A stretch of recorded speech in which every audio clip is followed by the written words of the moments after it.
Hello. What's up tonight, everyone? Welcome. Fine Thursday to you all. Good to see ya. Good to see ya. And oh my god, it is ridiculously hot today. so hot. And I think my green screen's messed up. There we go. That'll be better. How's everyone tonight? Zim Zyron, Psycho Magi. It's messed up on this side. Oh, my green screen. No. Electric Light, Ustabas, MTGA Kid, Zelda Zach, of course, Lotus Eater, Sarikyu, Etran, Phil. How's everyone doing tonight? So tonight, it is, hey, what's up, Brantha Muffin Man? Tonight, Bunnymon, we're going to do Vintage Cube. So I was wondering what we're going to stream tonight. I feel like we've played a lot of Standard this week already. And then the bannings. The bannings are coming on Monday. And on last stream on Tuesday, everyone was like, you should play Cube. So I figured today's the perfect time. Next week, we'll have bannings. We'll have Jumpstart. So if we're going to do a Cube run, tonight's the night. Because we're going to be busy with constructed stuff. Post-bannings, post-Cube stuff. So it's a good time for some Vintage Cube. A Vintage stream. That would be fun. We should do more Vintage and Legacy once in a while. We sneak it in once in a while, but... So, I also really enjoy Vintage Cube. I think that Cube is the most fun, for me, way to play Magic. I just love Cube. I don't know if I ever told this story, but back, during college, before I was making content, and when I actually had time to just play tons of Magic for fun, I don't even want to think about how many Vintage Cubes draft I did back then. I drafted Cube so much when it was on, like some sort of Cube addict, so I really love cubing. So how's everyone doing today? Hopefully everyone's doing well. Ace Cloud, we're still not getting the splash. I wonder if Streamlabs is messed up. Was it splashing down last time? It should be. I can see where the sub notifications are supposed to be happening. I keep restarting it and refreshing it, and it keeps not working for some reason, which is absolutely not great. Here, I will try one more time. But welcome to the Fishbowl. It makes it so hard because then I miss subs or donations or things like that. All right, we will restart from the very beginning. We'll see if that fixes it. Green is always open. Green can be pretty good in Cube, actually. So, Ace Cloud, welcome to the Fishbowl. Thank you so much for your subscription. Big super cheer for our new subscriber. Last time we did Vintage Cube, we drafted Stack Storm, so we were kind of brewing, I guess, in Cube. We'll do something fun for sure. So, but the thing I wanted to mention before we get into our draft, and I don't know if this is real. I don't know if it's real, but there was a leak, quote unquote, from someone on one of the Chan sites who apparently has been right about stuff in the past about the BNR announcement. I don't know if this is true, but the big one from this list, which 100%, again, to say it for the millionth time, it could not be real, but the big one that surprised me, actually shocked me, was according to this list, Bogart Harbinger in Modern, our new Snoop combo piece, apparently is on this leak list. I have no idea if that's actually true, but I wanted to make sure to actually mention that because we played Snoop Goblins. I'm a huge fan of that deck. I've been saying I think it's going to be a tier 1 deck.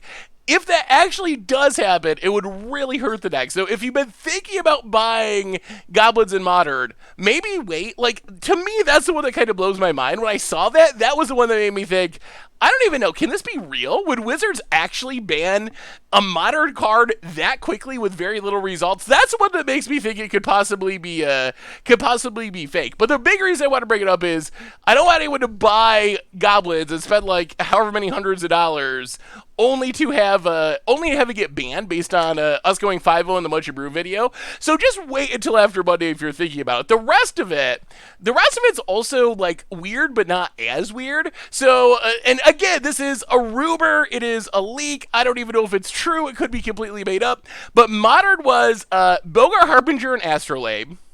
Harbinger is what caught me by surprise. Astrolabe, that's one everyone kind of assumes.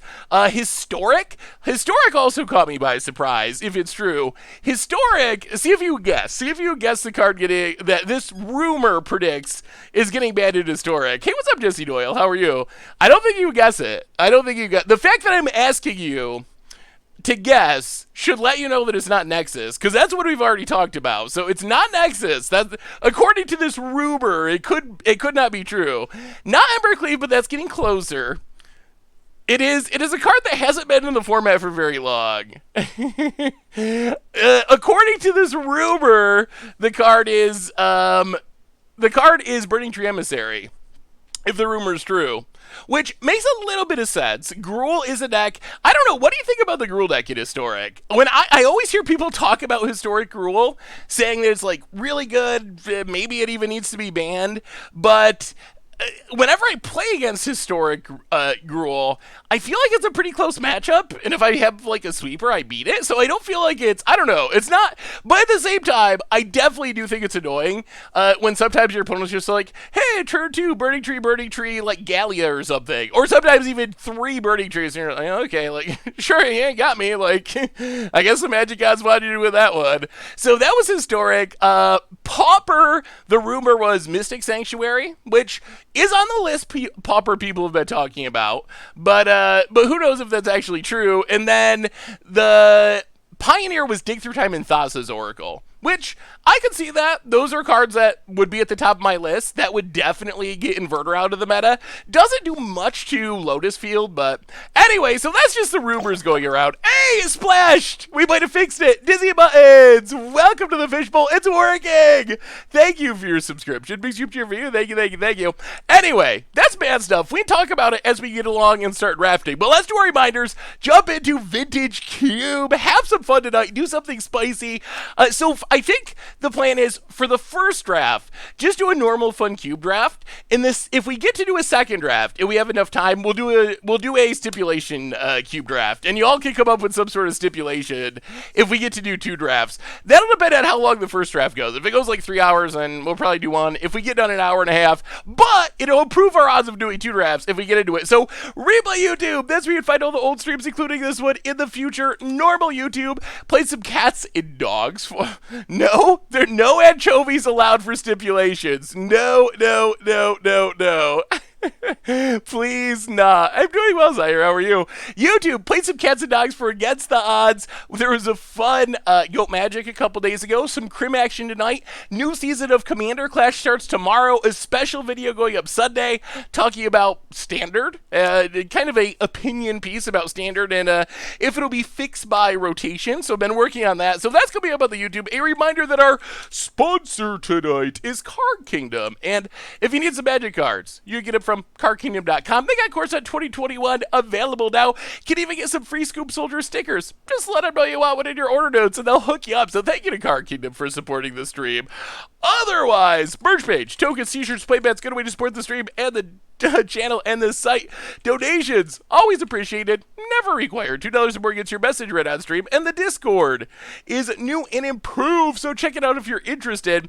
We're drafting tonight, Advanced Wins. We are doing Vintage Cube, kind of a special stream. So the reason we're Vintage Cubing is the reason we're Vintage Cubing is twofold. One is everyone wanted to cube. As of last stream, people were asking for it. The other one is, we're in this weird time where we're waiting for the BNR on Monday. Also, the Vintage Cube is amazing, but we're waiting for the BNR, so Historic, Modern, Pioneer, Pauper, everything except Standard is going to change, and I feel like we've played a ton of Standard already this week, and more is coming up for, like, Budget Magic next week on the YouTube or whatnot, so, oh man, there is... I hope you all like Historic. I don't know if I've asked you this specifically, but I've really been enjoying Historic. I've been making Historic some videos that'll be coming up, and there's a super sweet one, a couple of super sweet Historic decks I'm working on that are going to be fun. So keep an eye out for those on the YouTube channel.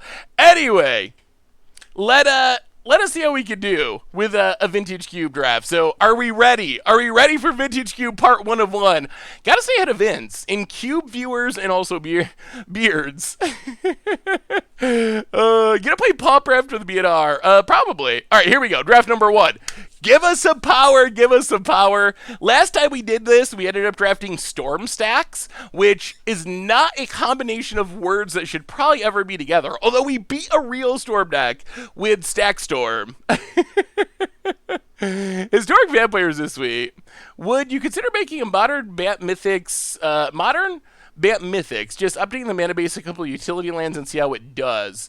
So here's the thing about, I think some people misunderstood what we were going for. I would if it's something you're interested in for like against odds, but I feel like, I think some people missed what we were going for, the point more or less of doing that video. The point wasn't that Bant Mythics is a tier modern deck. It was more, look at how good Bant Mythics is against mid-range. This is why mid-range can't work in standard. If modern Jun can't beat the best mid-range deck of all time can't beat it, how is a random standard mid-range deck gonna beat it? In Modern, McCure, welcome to the Fishbowl. First time sub, big soup cheer for you. In Modern, we would get crushed by the unfair decks. We can still do it if it's something you want to see, but we're like 0%, very close to 0% to beat Storm or something. All right, we gotta look at this pack. We already used half our time. In this pack, top row, mostly worth ignoring, I think, for pack one, pick one, although Uro is obviously busted. Taiga is a good land. The two cards that stick out for me that I'm interested in, Brain Freeze or Animate Dead. Chat, should we Storm or should we Reanimate? Storm or Reanimate? Pack one, pick one. Animate Dead, one of the best reanimation spells. Really good archetype. Storm, riskier archetype, but Brain Freeze is one of the best payoffs. Storm, Reanimate, Reanimate. I feel like we did Storm a bunch of times. People kind of seem... I think Reanimator's actually winning. All right, we'll take Animate Dead, and we'll go towards Reanimate. I actually think that... Ooh, boy, that's Fastbod. Ooh, Fastbod is busted. Oh, it's so busted. If you want a Storm... Fastbod does insane things if you get the right synergies. Well, what do we have for reanimation? Do we have anything to go with Animate Dead? And you could even kind of make Animate Dead work in Storm. It's not super easy, but it's possible. Bribery is a little matchup dependent, but it can be incredibly strong.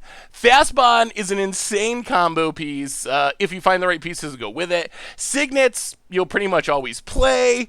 Can't really go wrong with a Signet. Search for His Contest kind of slow. I like it more in control than Reanimator, but it's fine. I think Probe is also just fine. Filler. I think so. I think Bribery is an easy pick, or Fastbond. And then hope that we find pieces to go with Fastbond to do some crazy combo. Counterhammer! Welcome to the Fishbowl. Thank you so much for your subscription. Big soup cheer for you. Thank you, thank you, thank you. I don't think we want Elspeth Conquers Death. It's a little slow and fair. Alright, we'll take Bribery. We'll take Bribery and go for that. Can I move chat? Yeah, let me see if I can... Ooh, that's a wheel. Ugh. Is there a way I can move chat so you can see the cards, all of them?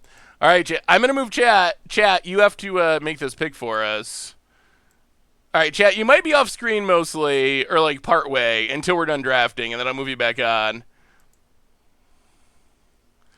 I guess maybe you could go on the other side and cover the players.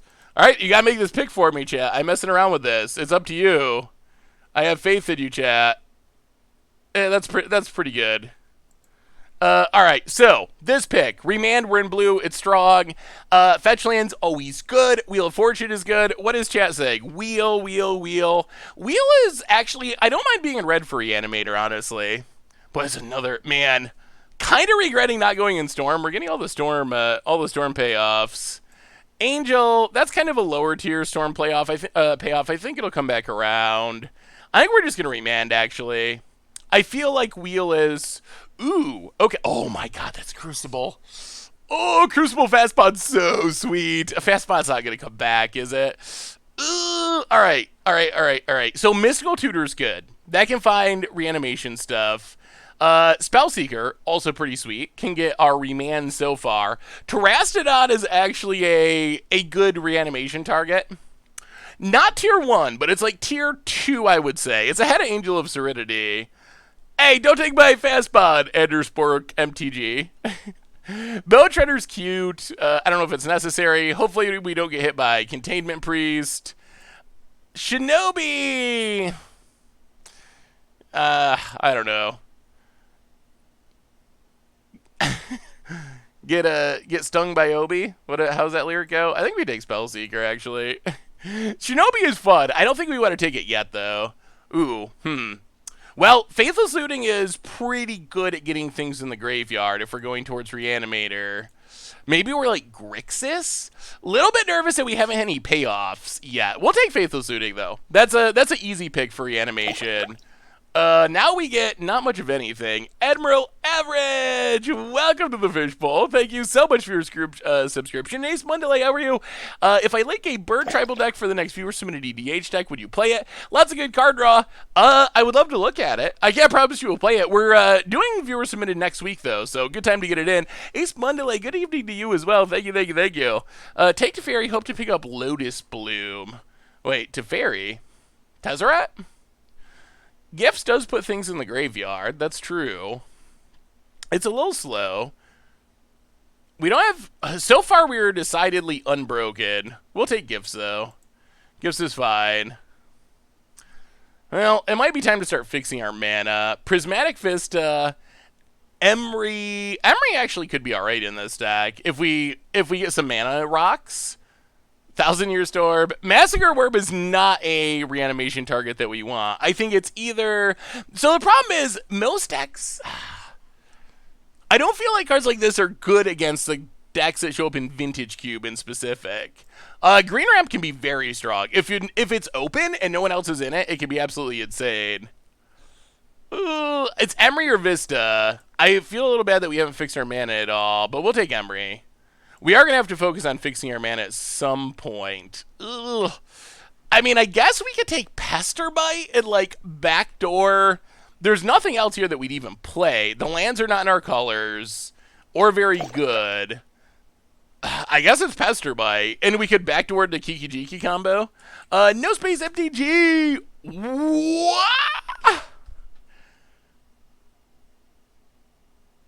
Brain Freeze tabled. Brain Freeze is like the best Storm card. That is the number one top. We're gonna take Brain Freeze. I mean, our cards can go in a Storm deck. Spellseeker, Gifts, Faithless Looting. We'll leave the possibility open of storming. So we have the possibility to end up in Storm, or to end up in Reanimator, or some sort of Kiki Jiki deck. I think we just take the Signet over the Fumarole here. Yeah, all right, empty the Warrens. I mean, Crucible, I guess. Crucible can do shenanigans. Dig Through Time. Okay, that's a good card in our colors. Wow, this is a strange draft. Soulfire Grandmaster can do shenanigans. Don't really care about the aggro. The Storm Dream is definitely alive some... Alright, power! Give us a Black Lotus. Give us something that shows us the direction we're going. Yeah, I'm a little surprised that Storm was that open. Like, Brain Freeze, I like playing Brain Freeze even in non-Storm decks as a alt-win can... Oh, yes. Oh, we wanted power. We got power. Not even going to look at the rest of the pack. I mean, it doesn't matter what you're playing. If you're playing Storm, if you're playing Reanimator, if you're playing Control, doesn't matter. Drawing 3 cards for a single mana instant speed is good. There's no doubt about it. Otherwise, in this pack, Jace is kind of good with Ancestral. Snapcaster also goes up in value. Mirari's Wake is a good way to storm off. Force Negation is probably pretty fine defense. We don't mind a little defense, but nothing is anywhere. Luca can be good too. I could see a really good Luca deck in this cube if you get Emrakul. But nothing even comes close to comparing to Ancestral Recall, for sure. Like, not even a little close. Ooh. Okay. So far we have not hit any... reanimation stuff. I think the reanimation dream might be dying. We first picked Animate Dead. We haven't got additional reanimation. We haven't got payoffs. So maybe we're moving away from reanimation and towards some sort of Storm-style deck. John Likes Games, welcome to the Fishbowl. Thank you so much for your subscription. Big soup cheer for you. Thank you. I'm leaning towards just taking Mana Drain. I think that Tendrils will table if we do want it. Heartbeat is something I would take if it comes back around, possibly. But I think Mana Drain is pretty... It offers mana, which is good. And Alright, Through the Breach. Well, here comes a couple of decent reanimation targets if we did want to go that way. Couple of dual lands, but not great ones for us. Steam Vents is a really good land for us, and that might actually just be the pick. The problem with Breach is we don't have a payoff. Like, we don't have anything to breach into play at this point. I think the right pick is most likely Steam Vents, just to have our mana work. Uh, Otherwise, some splash lands, which would be fine. We wouldn't mind them, but having a Steam Vents is probably more important. Reanimation targets, but I'm sort of thinking that ship might have sailed unless we find a Grizzlebrand or something. Wow, Snappy McGee. So a very legitimate way to win a game in Cube that I've realized is just to like play normal Magic and Snapcaster or Brain Freeze. Like Ancestral, Mana Rock, Brain Freeze, Snapcaster, Brain Freeze. That's usually enough to mill someone out. And we have Ancestral to go with Snapcaster. We would love this Vamp Tutor. We would play Vamp Tutor. Although I'm not sure we're in black anymore. If we were in black, we would play it. But Snapcaster is by far the easiest pick that we've made. Ooh, High Tide, eh? High Tide. LED to go with our Emery. That can also, if we get like a Yogwill, this goes way up in value. Mana Leak, we already have a Remand and a Mana Drain, so another counter is not super high on our list. We are pretty blue right now. This High Tide would make a lot of mana. We might actually be able to be like a pseudo Storm deck where we're mostly winning with Brain Freeze and just using High Tide as a ramp spell. Wasteland, we do have Wasteland Crucible too, which is sweet. High Tide's got to come back around, I think. We're going to take the Wasteland because we have the Crucible. I think we will... Wow, turnabout 2. All right, well, the Storm Dream lives. The Storm Dream very much lives. I think we will get High Tide on the wheel. I think. Fingers crossed, but I think it'll come back around. I really think it will. Storm stuff has been flying around the table. No one is taking it, apparently. Boros Signet. 1, 2, 3, 4, 5, 6, 7, 8, 9. I would think Desperate Ritual would have a chance at tabling. The only problem is Bizarre Baghdad is like stone unplayable, so that's definitely going to be the table.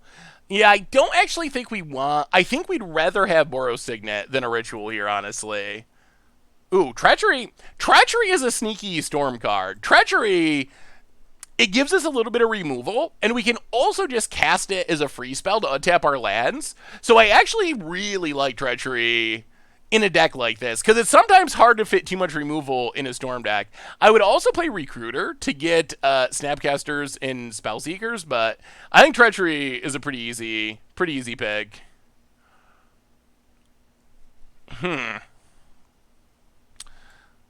Luca... Progenitus, Mirari's Wake that's going to be hard to cast, Rakdos Return that we don't really have mana for. We could take the speculative Goblin Welder. I kind of want to take Luca. Like, if we just stumble into an Emrakul, then I think Luca could actually be good. Ooh, no one is even trying to draft a Storm deck. Like, no one is even kind of trying a little bit. I don't actually know if we even need Tendrils or want double black Tendrils, but I also don't know if we're going to try to splash for Heartbeat. All right, we'll take it. We'll take Tendrils and see where we end up. Ooh, that would have let us splash for Heartbeat. Well, we'll take Trop. There might be a reason to play that. Manamorphose, that's a free spell I can get behind. Draws a card. Yawgmoth's Bargain, absolutely insane if we cast it. Fire Blast to the sideboard. Well, we didn't get back High Tide, but we're actually pretty well set up to be a sweet Storm deck. Well, no one's drafting Storm cards. Like, no one is drafting Storm cards. Hey, what's up, Rattlecar? Oh, how are you? I don't know. I feel like we're off to a pretty good start for playing a Storm deck. And we have Ancestral. Come on, Black Lotus. Black Lotus! One more piece. Give us a Black Lotus. I would take a Mox as well. That would be good. Hey, thanks, Jake, for the auto host. Definitely appreciate it.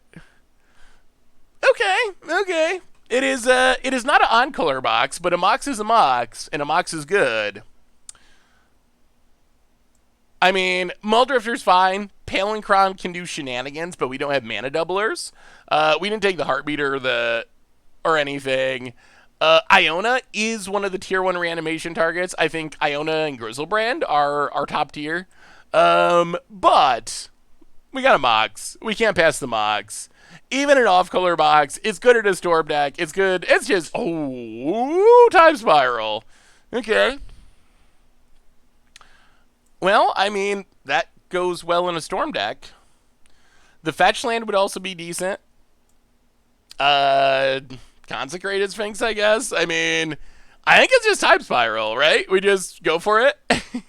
Yeah, I think we've passed on the reanimation plan. The Tide would have been good. We might regret just not snapping it off. We don't really have anything to trop yet, or any green cards that we need trop for. No multiples in the cube. Everything is singleton. Really? Fetch over Time Spiral? I really want Time Spiral. We're going to take Time Spiral. Time Spiral's fun. I think Time Spiral is fun. Huh? Really? This is vintage cube worthy? Okay. Elder Gargaroth, of course. Nothing says vintage cube like Elder Gargaroth. Metalworker. We don't have enough artifacts for Metalworker, unfortunately. Even though Metalworker is busted. I think it's probably Counterspell. I think I'd rather have Counterspell over Miscalculation, but I think we gotta take, yeah. I think it's better than Miscalculation. Yeah, let's just take Counterspell. Oh my god. Okay. Boy, we're getting like all the Storm cards. So, that's Yagwil.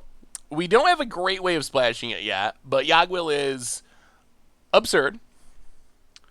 Brawl would actually be fine. It would actually be pretty good. Mind's Desire is also really sweet in a Storm deck. Yeah, we have 2 Signets so far. Only one of them makes black, though. We probably actually get something good back out of this pack, too. Grab water. You think we'll wheel Yawgmoth's Will?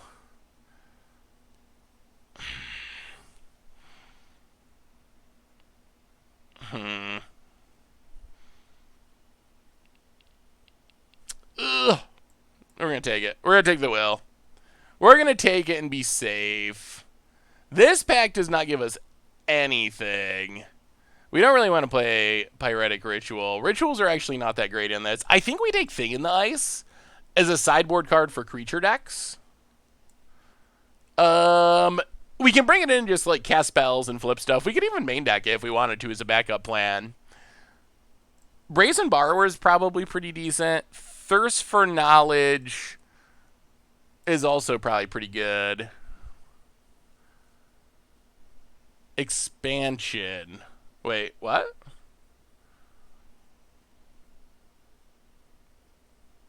Expansion? What are we talking about? Oh, are we talking about the last pack? We need card draw. Oh, last pick had Expansion Explosion. I see. Yeah, maybe I just overlooked it.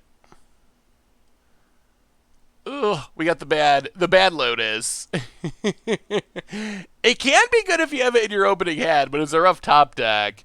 Shark Typhoon is actually interesting. This would be another interesting backup plan, because we can just Shark Typhoon and cast spells and make sharks, and we can cycle it in the early game. That's probably better than Lotus Bloom. All right, well, we'll take it. We'll take it. Let's make some sharks. I love Opposition. This is definitely not an Opposition deck, but Opposition is one of my favorite cards to build around. Blue-green Opposition is so much fun. We'll take Basalt Monolith, though. Free spell, wraps us into our big stuff. Palenkron.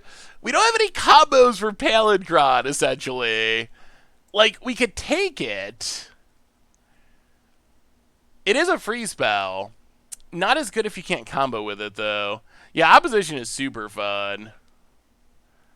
I don't think we have enough red spells for Steamkin.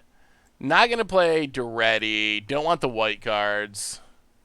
We'll put Palenkron in our sideboard. Pyroclasm, Good sideboard card. It's nice to have access to some sort of sweeper for aggro, and we're not playing much black, if any. I don't think we want Cabal Ritual. All right, that's a tiny bit of black mana to let us ooh, splash. Witchclaw Talisman or Baral? Probably Baral just for color purposes, honestly. We can actually cast it. Ritual in the sideboard. This actually seems like a decent Storm deck, with the exception that our mana is not great. Our power level is good. Our power level for being a Storm deck is good. We have counter spells. We get a bit of removal. We got our Storm payoffs. The only thing I'm really concerned about is our mana. If our mana works out, this deck will be great. Yeah, I feel like if we made a mistake in this draft, the biggest one was passing on the high tide. We should just taken it. I mean, if there's good news, it's most of our spells are blue, and we can draw a lot of cards, and we do have 2 red signets. The hard one's going to be Yogwill. That's the one that's going to be the most challenging. We also have the Manamorphose. Well, move our mana away for a minute. So this is basically our deck. We cut a card. Do we want anything from our sideboard? We don't want the rituals. Pyroclasm sideboard card. Didn't get anything for Luca. Double black for Tendrils is going to be tough. Thing in the Ice we could main deck, but I think it's fine starting in the sideboard. What's our worst main deck card? So Storm Plan. Stuff we need for our main game plan. We have Empty the Words. We have Brain Freeze. We have Baral. We have all of our card draw in Filtering. We have all of our Mana Rocks. We have Manamorphose. We have Tutors and Spell Seekers. Snapcaster, kind of a graveyard tutor. Counter spells are staying in to keep us alive. Card draw. So Emery could go. Emery doesn't really excite me. Yogwill is going to be... maybe we do play Thing in the Ice. Let's add Thing to the mix. So I think we get rid of Emery. Add Thing in the Ice to the mix. I don't mind playing that in the main deck. We have a bunch of ways to fill the graveyard, so Dig Through Time is decent. Treachery is a free spell. Time Friar is a pre-spell. Backup Payoff. Turnabout, it's okay. Gifts I Give It is also only kind of okay here. Bribery is a little okay. The only thing that makes Gift a little better is we do have the Snapcaster. Gift could be cut.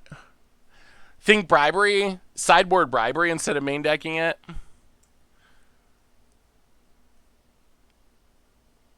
Yeah, being able to get Snapcaster and Yogwill plus 2 other cards is good. All right, let's sideboard the Bribery. That's fine. And then it's going to be about making our mana work. I think we will keep the Wasteland. Add basics. So we need a tiny bit of blue and a red and a lot of... Or a tiny bit of red and black and a lot of blue. So we get a bunch of eyelids. Black-red. Blue-red. Random Mox. We actually don't even need Trop. We probably don't play Trop. Mountain Island, and we have 1 swamp just for the Yogwill and one signet.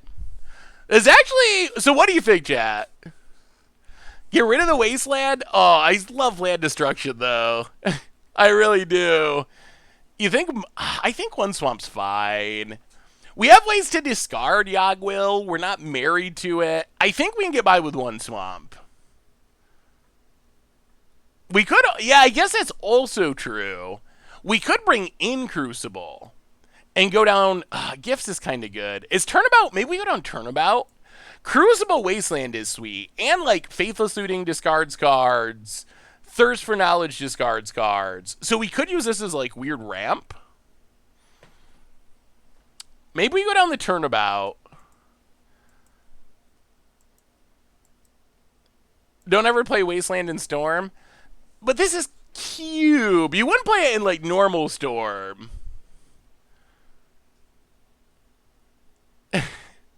Oh! All the Wasteland haters. What's up, Stally Sal? How are you? Wait, why would we play the Trop? Just to send a message? But what if our opponent Blood Moons or Wastelands? There are downsides. Ugh, all right, all right, all right. We'll play the Flavor Trop and we'll play the Bribery. Bribery does have blowouts. Oh no. Ugh. All right, so chat. Okay, here it is, chat. Here it is. Here's the question. We got the deck down to one last card. Would you rather play Crucible in Wasteland or Bribery in the main deck? We can switch a minute out based on the matchup. Would you rather have Bribery or Crucible plus Wasteland? Bribery. I don't want to cut Shark. Bribery, Crucible, Bribery, Wasteland, Turnabout. Ooh, a vote for Turnabout. I did not think Turnabout would get any votes. All right, I think Bribery is winning. We can bring it in based on the matchup. And Bribery is a card that gets cut in some matchups. It's also a card that wins in some matchups. I'm not sure about needing Turnabout. I think we go without. You want Turnabout. Turnabout is good. Is it? I mean, we can discard it when it's not good. Over Bribery? I didn't add that on the poll. All right, let's try it. Let's try it like this. Let's try it like this, and we'll go for beer. So, chat, as we're getting into our game, Gifts isn't in, right? Gifts is out. Well, Gifts. I like Gifts because we can get Yogwill and Snapcaster, and basically guarantee. Yeah, we're gonna keep it for that reason. With Yogwill and Snapcaster, I think it's good. So, chat. Give me your score. Scale of 1 to 10. How do we do with our first draft? Banning predictions. I don't know. My predictions were Nexus, Nexus and Historic, Astrolabe. I don't know about Pauper. Probably Ephemerate and something focused on Inverter like Thassa's Oracle in Pioneer. Hopefully with maybe additional cards. I'm not expecting unbannings, although, who knows? Who knows, there could be. There's been, that's an Ancestral. Sure, and a Mana Drain. Okay. All right, this sounds good. We'll keep it. We will keep. All right, Island, go. I mean, you can't really go wrong with Ancestral Mana Drain. This is like actually playing Vintage. Vote it. Forest. Elves of Deep Shadow.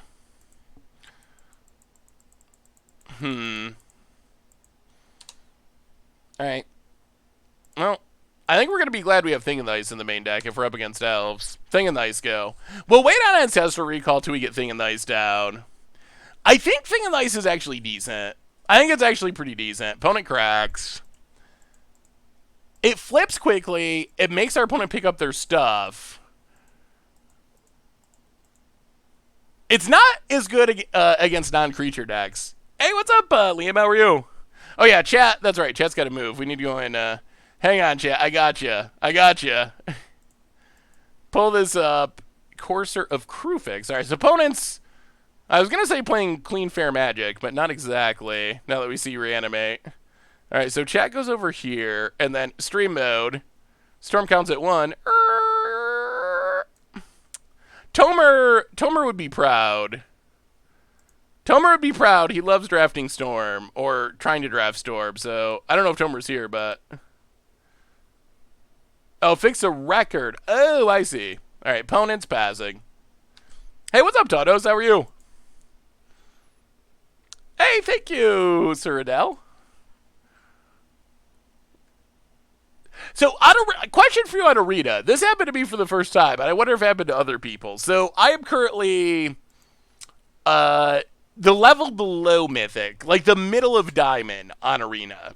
I'm the middle of Diamond on Arena. Yesterday, I was playing on the ladder, and I got queued against... Ooh, fried your desktop. That's not good. I got queued against Mythic 14. So not just someone at Mythic, but Mythic 14, like top 20 overall players in all of Arena.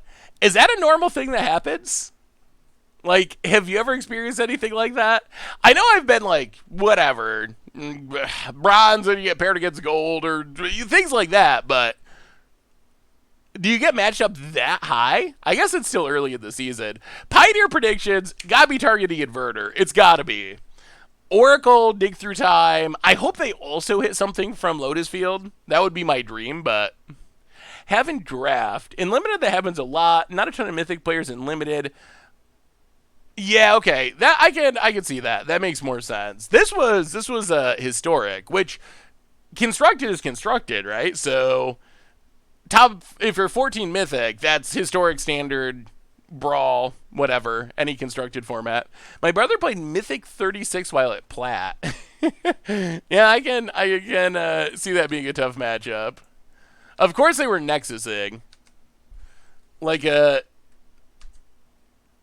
true Mythic 14 player. Yeah, we're gonna cast Ancestral end of turn, I think. Trying on Predator, sure, whatever. Draw some cards, counter off Thing in the Ice. Well, there's our lands. Do we even wanna Do we even want to counter that? I don't think we need to counter that. Terastodon on top. That's a little scary. Well, we will play a Tropical Island past the turn. Well, step 1, flip Thing in the Ice. Step 2, win. Jack B. Nimble! Welcome to the Fishbowl. Jackie Nimble! Welcome to the Fishbowl. Thank you so much for your subscription. Big soup cheer for you. Did I win? I can't tell you that. It might be for an upcoming YouTube video. I don't want to give it away. People already do not like the the intro highlight because it gives too much away. So I've tried not to give too much away. I mean, we get to Thirst here, which is good. Yeah, we're gonna Thirst, whatever. I don't think they can do too much at instant speed. Discard land. Untap. No red mana yet.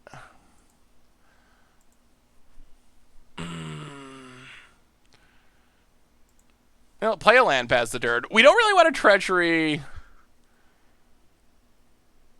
We don't really want a Treachery until after we bounce things with Thing in the Ice. We can, like, Brain Freeze, counter Brain Freeze if we have to, just to flip. Ooh, Primeval Titan coming. What's a Commander Clash theme this week? This week for Commander Clash is Opponent Combat. Is M21 week. M21, first episode of the new season. And then, yeah, we'll block. And then Jumpstart and then Viewer Submitted. Those are the first 3 episodes. I hate the intro highlight for that reason. Skip by it. Yeah, what do you think about the intro highlight, chat? give me your true feelings. All right, we're gonna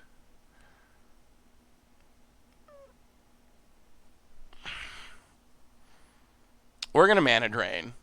We're gonna make next turn sweet. Counter that. Untap. Oh, this turn's gonna be really sweet. Untap. Oh my god, in Time Spiral. Get a bunch of free mana.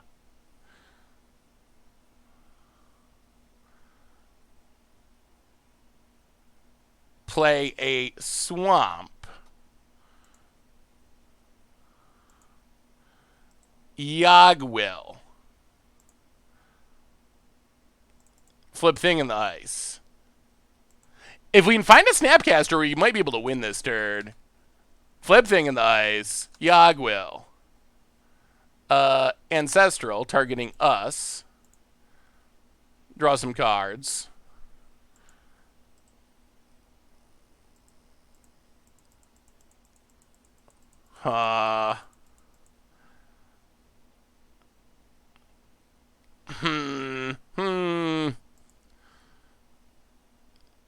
Thirst for knowledge. Artifact. Oh, we don't quite have enough mana to win. All right, that's fine. That's fine. We'll have to wait till next turn. Storm counts 3.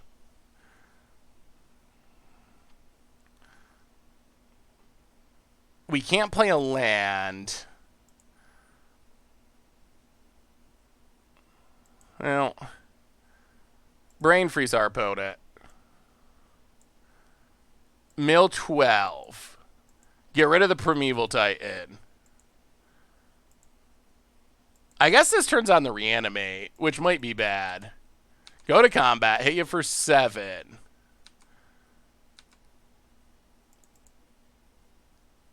Pass the turd. Discard. Discard. All right, so next turn we win. Wait, what are we getting punted for? We had the win? Wait, how do we have the win? The worst opponent just wants to see our deck. Oh no, I did punt. Oh, that's right. Oh. Okay. Well, we gotta do it the old-fashioned way. Yeah, you're right. You're very right. You are very right, and that was a pun. Okay. Yeah, gonna reanimate prime time. Yeah, I wasn't thinking that Yagwil exiles anything that goes to the graveyard, so he ended up losing our brain freeze. I mean, I think we're still fine. But that was not as clean as we were hoping for. So we'll play the mountain. Play 1, 2, 3, 4, 5. Treachery.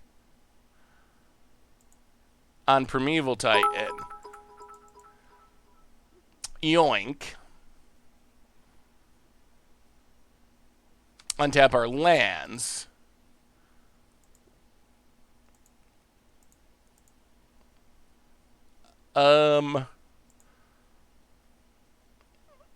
Play. Yeah, that was a punt. That was definitely a punt. Play Spell Seeker. Get Counterspell. Get in with Awoken Horror. I mean, we're going to win with the beatdowns, I guess. Lucky Killer! Welcome to the Fishbowl. Thank you so much for your subscription. Big super cheer for our new subscriber. How are you, Lucky Killer? I've been doing well. Hopefully you've been doing well as well. Well. Wait, where do I see the poll results? I don't know where I can never see it.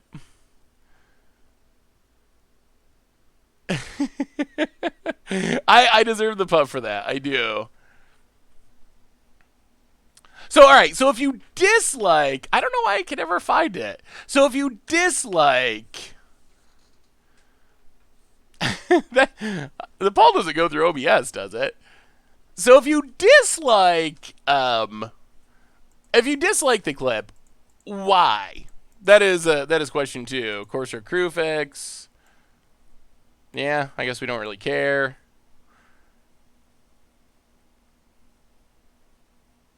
Elves of Deep Shadow. Still don't really care. Alright, so opponent played things. We untap. We draw more counters, which is good. Go to combat. Attack. Beat you down. I mean, we're going to win with the beatdown plan. You could see, so we had Bribery at our deck. You could see why Bribery is not always that great. Our deck, what is our opponent get a Bribery? They got a Brawl for 5 mana, which is pretty bad. Eddie Skinny for the 7th month. Welcome to the Fishbowl. Thank you so much for your subscription. Big super cheer for you. Thank you.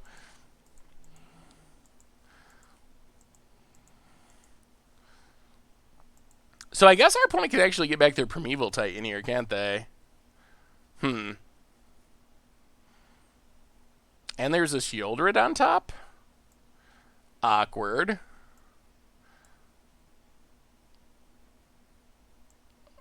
Okay. So opponent gets back Primeval Titan.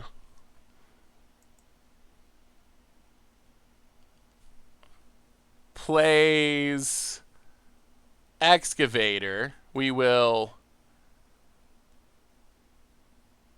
remand.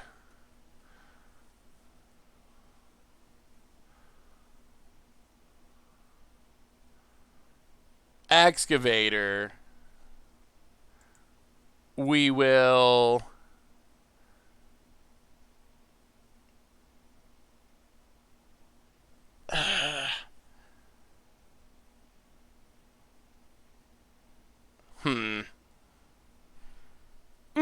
How do we do this? Mainly just like spoilers since I'm watching. As the content makes it repetitive.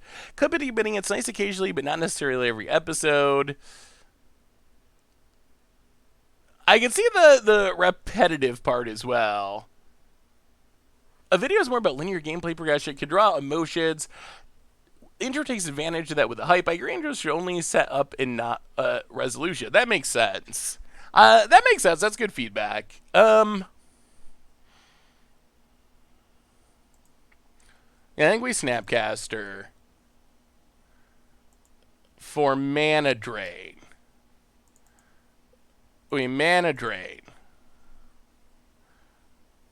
We untap. We get some free mana. We Manamorphose. Opponent scoops it up.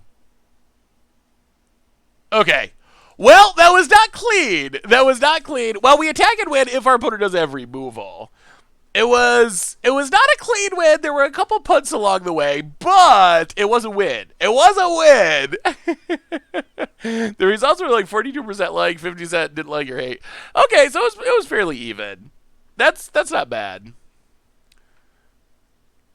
I mean, that went pretty well. Although we could have won much more cleanly if I hadn't forgot about Yogwill. Do we want to change anything? I mean, Bribery would be sweet to draw. Pyroclasm, maybe? I don't even know if we want Pyroclasm. I think we just run it back, honestly. Do you think Price of Progress will help ramp in Standard? Ugh. I think Price of Progress is too good. I think it's just, like, too good. Oh, we were talking about the intro on Turnabout. Do we really need Turnabout? What would we cut for any of this? All right, we're going to run it back. I think that our deck worked well. The only thing that held it back a little bit was punting. Yeah, I guess we could try to animate that our opponent's stuff. All right, we'll try that. The gifts is borderline. I can see that our opponent is trying to reanimate. We can yoink one of their good things. A little worried because of Trigon Predator blowing it up, but probably still worth it. Against odds especially, we want to see you jank thing right. Intro ruins it. Maybe you could put a random phrase from the entire video without visual cues and make everyone curious in the intro. All right, well then here's a second question, chat. So y'all know the YouTube and you know the videos and all that kind of stuff. The intros. I don't think we keep this. The intros. Oh boy. Oh no. Well, all right. 5 it is. The intros are more for non-you people, if that makes sense. For people who... Oh, this is not the start we were hoping for. The videos are more for non-you people. For people that maybe have never seen the video before. So, do you have any suggestions? If you're not a fan of just, like the highlight clip... What's something... Well, I mean, for people that are new to the YouTube channel or just stumble across the video, that was, if that makes sense. 1, 2, 3, 4, 5. Well, I could just be playing a Titan, couldn't they? That's frightening. Well, I think actually we're gonna pass. Oh, it doesn't feel great. Yeah, I think we're going to pass. I'm afraid to tap out with our opponent having so much mana.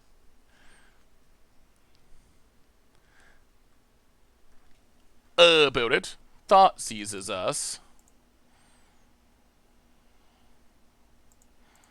Jeez, getting worse. Getting worse by the second. Oh, this is a nightmare. Well, we will Manamorphose. Are we going to have to cancel a thought, counterspell a Thoughtseize? That does not feel good. All right, Manamorphose. Blue, blue.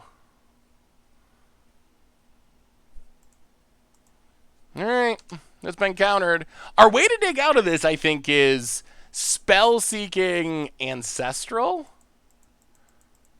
All right, there's a Predator. That could have been a lot worse. Come on, land. Opponent gets and hits us. It was not a Primeval Titan, at least. Opponent gets and hits us. Animate dead.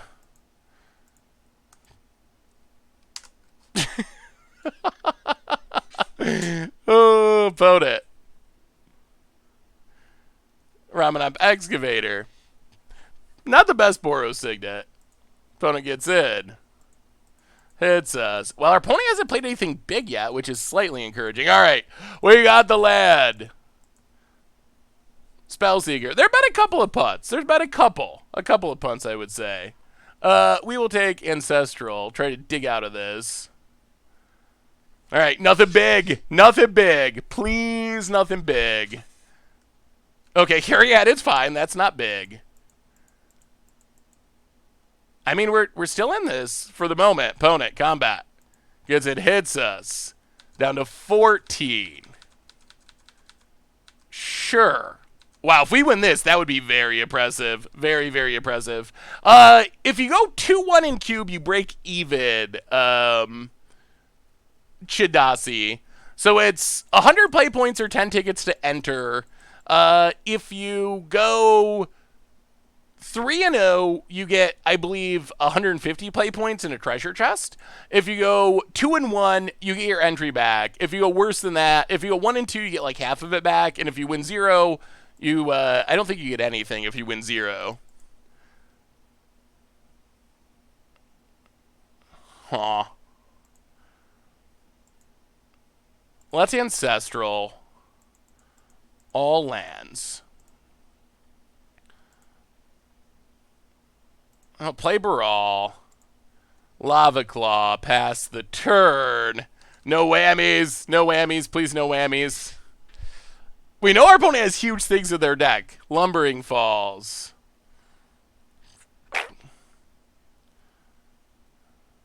Well, okay. There's a win. Okay.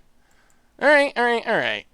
Well, the Mull to 5 didn't help there. That was definitely not good.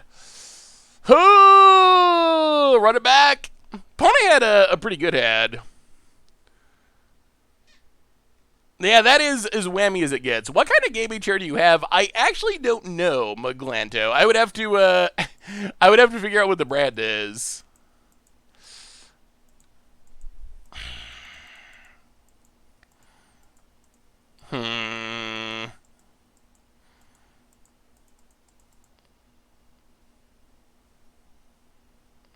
Not a great hand.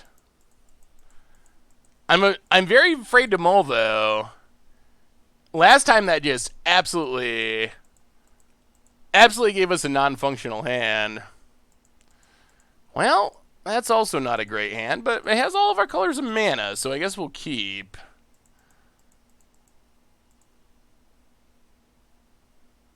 Yeah, Shark Surprise, I guess. Ooh, not good. Where's our card draw? We need our card draw. About it. I don't think you want to waste... Oh, jeez. Oh, boy. I don't think you want to wasteland... Yeah, we're in trouble now. Come on, Ancestral. I don't think you want to wasteland against the Ramanop Excavator deck. That does not seem... ideal. Wow, they take the Signet. Okay. Bribery is good if we can get to it. That could actually be just, like, game-winning if we get to it and resolve it. Oh, all right. Why did they take the Signet? Forest Fire opponent. Carry added. Well, Island. Pass the turn. Oh, come on, deck. Get us to this bribery to steal the win. Opponent. Oh, no. Well...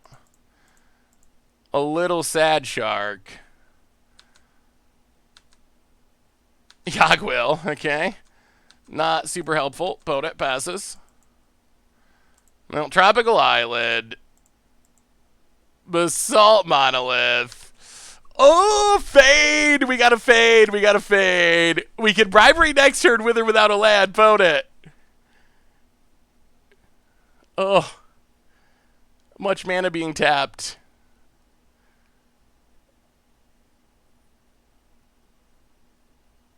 Opponent. Okay, Courser. That doesn't beat us. Maelstrom Pulse. Land.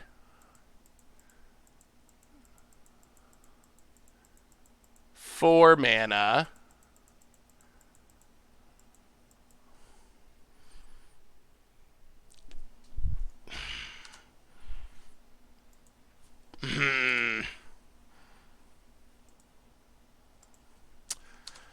Oh, mulligan right out of our win.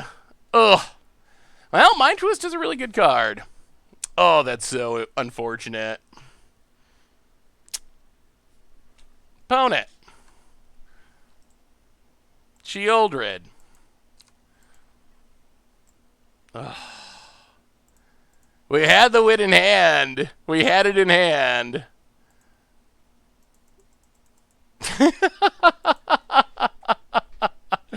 All right.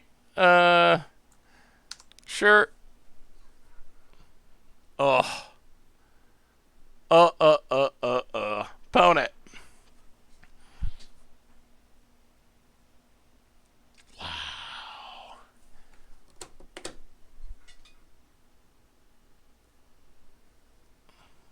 Oko, yeah. Oh. Wow, that's brutal. Brutal. Well, I'm a little shocked that we're going to lose this, honestly. Opponent. Gets in, hits us. Down to 12.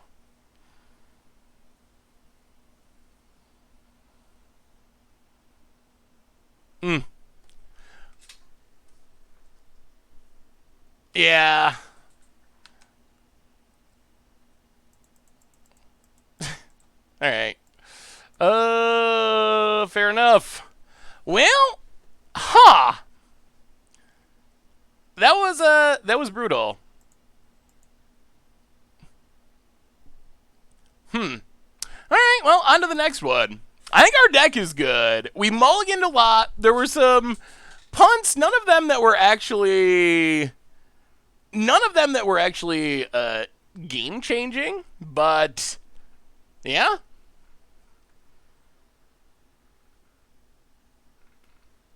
Yeah, I know we weren't dead for 2 more turns, but we don't have a way to not be dead in 2 turns. So even though we're not literally dead on the next attack, we're taking 6, 7, 8, 9. Actually, 6, 7, 8, 9, 10, 11 probably from the Oko coming down. There's just there's no way out of that for our deck.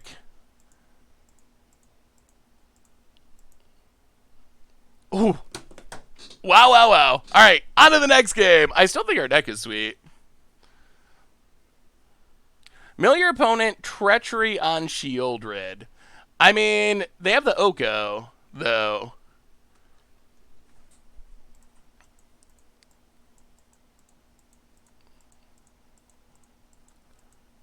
Opponent, thinking things over. Well, alright. I guess I shouldn't have scooped. I think we were 0% to win the game, but we should have drawn one more card. Some for our opponent. We should have just drawn one more so we could see the 100% rather than the 99. But with Oko on top of our deck and us not having anything, it's hard to construct a way where our deck could possibly win from there. Ooh. Yeah, Oko's pretty good even in Vintage Cube, that's for sure.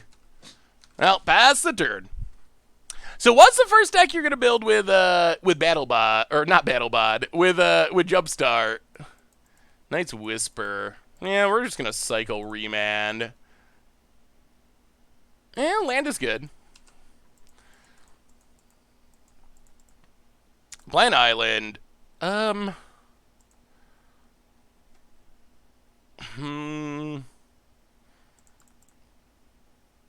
Yeah, let's Spellseeker. Grab our Ancestral. Get the card draw going. Likely to. Well, I mean, as far as like constructed, will there be a Jumpstart release stream? That's a good question, Liazdu. I'm actually not sure because opponent gets Iona. Wow, they just have the full. Well, okay.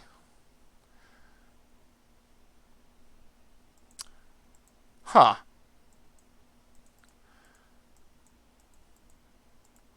Well, we could have played around that. I was not expecting that to be what our opponent's deck was doing. Well, I guess the good news is we might be able to do another draft.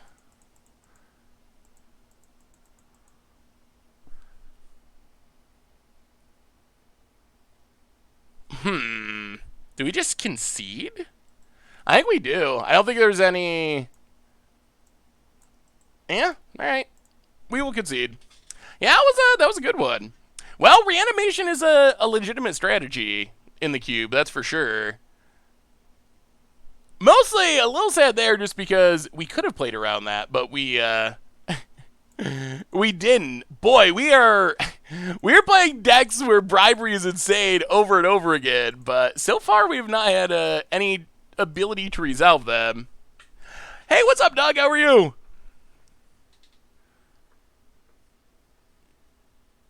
Not sure if elves will be powerful enough. I think historic elves have a chance to be good. Yeah. I mean, we don't have very many turns to do that, unfortunately.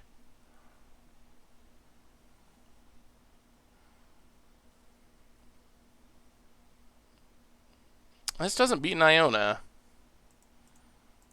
Well, alright. This will keep. We got the bribery. We don't have a counter, but... Our opponent also had the ideal start for Reanimator within 2-man reanimation, so that is a nut draw.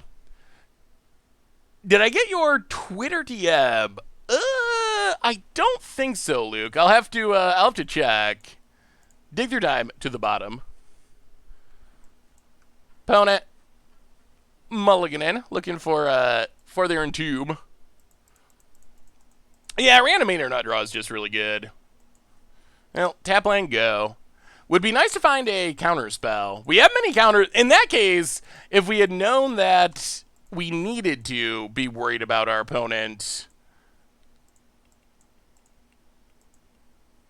If we had known that we had needed to be worried about our opponent winning on turn 2, we could have, or turn 3, we could have left up a counter, but we didn't know that our opponent had to. Well, alright. Do you got the nuts again? Yeah, they probably will next turn. Alright, so Putrid Demonic Tutor. So we gotta assume that our opponent's going to win the game next turn. How can we stop it? Brain Freeze isn't it. The problem is most of our counters are... most of our counters are double blue. Yeah, alright, well... Oh, it's going to happen again, and we don't have a way out. We don't have a way out if they do it. Well, get it, Ninja. We are vintage cubing tonight. Bloggy, how are you? For drawing cards, who's my favorite commander?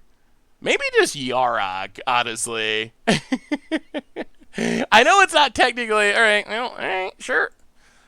Well, Reanimator Nuts strikes again, and we did not find a counter, unfortunately. Boy. Ugh. With the bribery in hand, no less. And I don't think there's a card that gets us out of this again. Well, that's brutal. I actually think our deck is good, but it has not worked out this draft. Opponent plays a Mox, sure. Passes. Well, when the Reanimator deck gets its nut draw, It is the best deck in the format. All right, well, we'll discard some cards, play a land. Yeah, all right. Well, let's go on to the next one. I opened Yark and pre-release, built a commander deck, never looked back. It is a super sweet commander, that is for sure. Whoo! Well, this is how to end up 1-2, hopefully, with at least a 2-1 deck, in my opinion.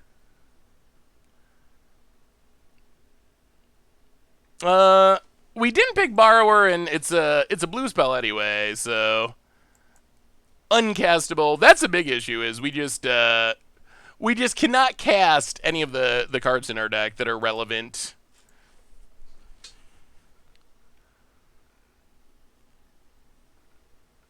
Was that you, Scarlet Storm? Those were some Reanimator nut draws. Those were very impressive.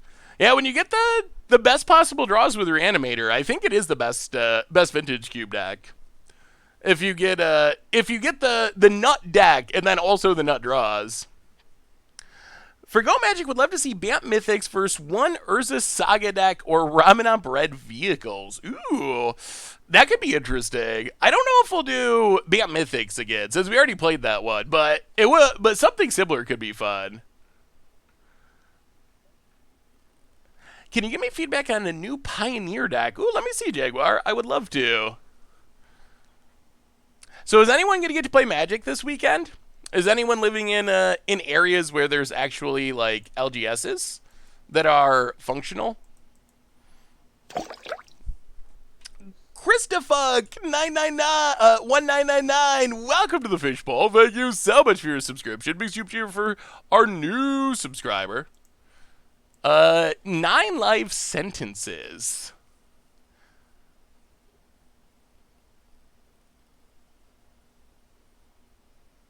That looks sweet. I will be, so I think one of the issues, maybe the biggest issue with, okay, Mana Vault. Huh. Well, we're getting to see a lot of our opponent's decks play some really powerful cards on turn 1. I think that decks like this, like the 9 lives lock, I think that has potential to be a lot better once Inverter's gone. That's one of the big reasons that I haven't tried to mess around with that combo yet is Inverter is the best deck in the format. It's the most played deck in the format, and it doesn't care about 9 lives lock. You could try to maybe get it with Gideon's Intervention, but they have Ashiok, so they have planned for that now. But hopefully they actually really will ban Inverter or a piece from that deck on Monday, and then something like that becomes much more interesting, and I think it could potentially be decent. I'm the guy you know. Welcome to the Fishbowl. First time sub. Thank you so much for your subscription. Big super cheer for you. Thank you. Yeah, I think that LGSs are basically based on whatever their local rules are.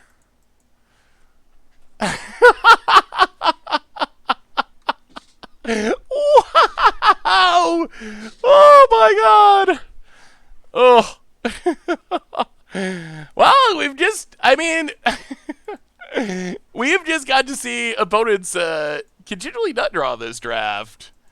We even have a deck designed to stop it. We have the counter at hand, but we lost the die roll. Our opponent had their nut draw, which has become a tradition.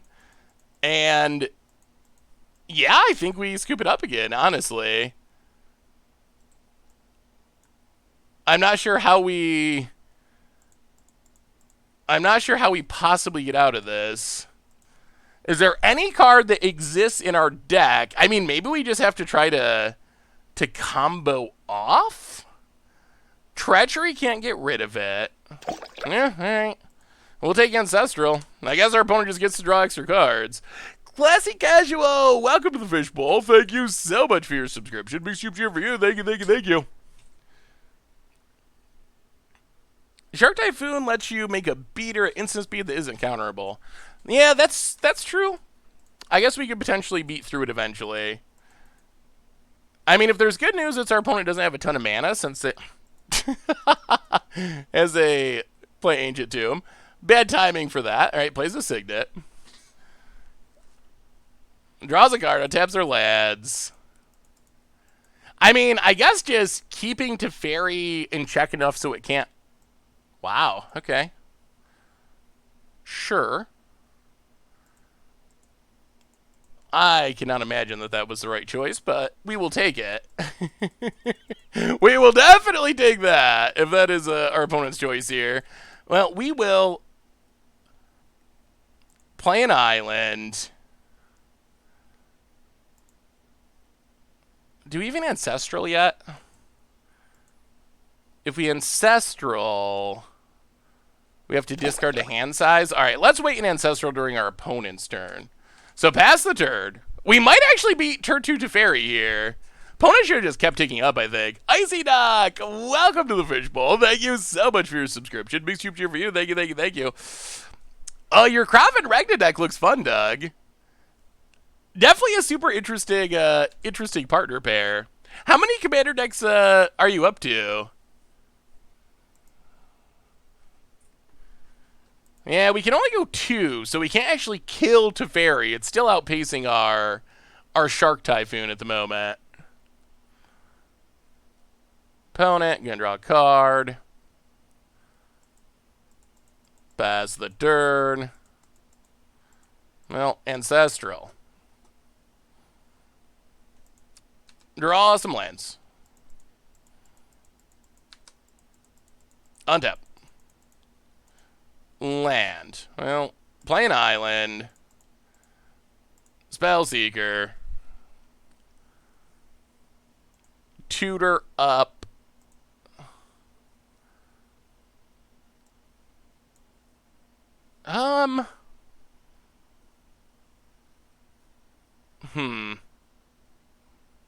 I think we take Faithless Looting. And pass the turn.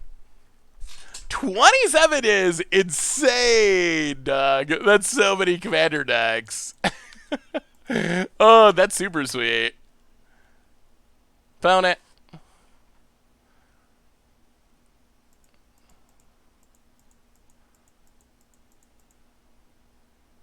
Oh, they have a shark? Alright, so opponent also sharking.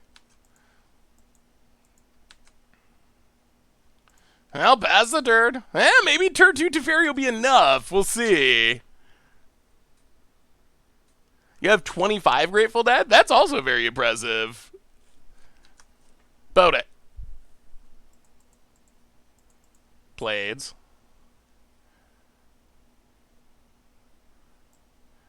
Yeah, getting to draw an extra card every turn is pretty good. Sword of Light and Shadow. Alright, well.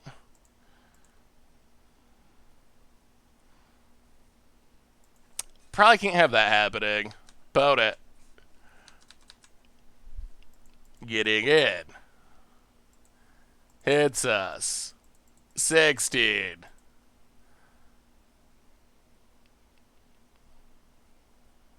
Draws with Teferi. Sure, sure, sure.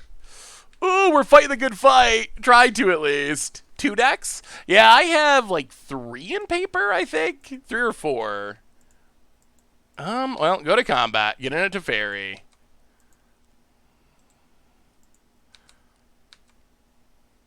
Hit Teferi.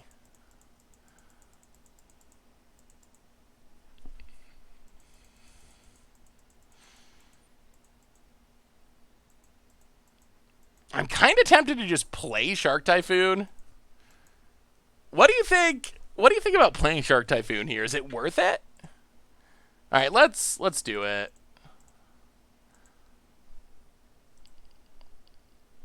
All right, Shark Typhoon. Please no counters. All right, well, now we get to shark you back. And if you take down your Teferi, at least it's gone. Maybe. Please don't. Or don't have an answer. That would also be bad. So I have a Brago deck is my main deck. I have a Queen Marchesa deck that a viewer actually sent me, which was super cool.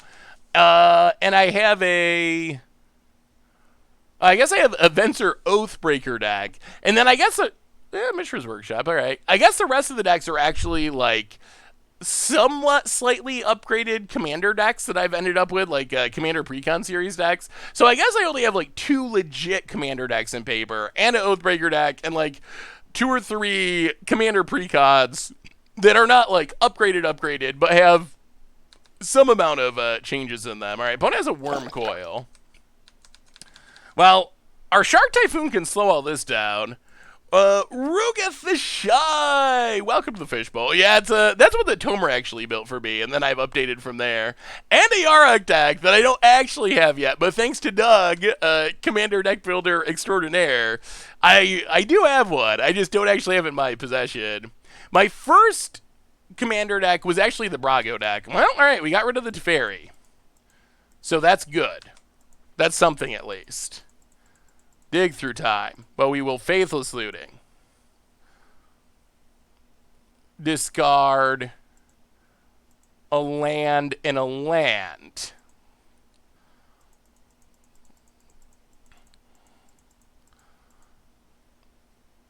Play a land. 6. Ugh, it's risky. Ooh.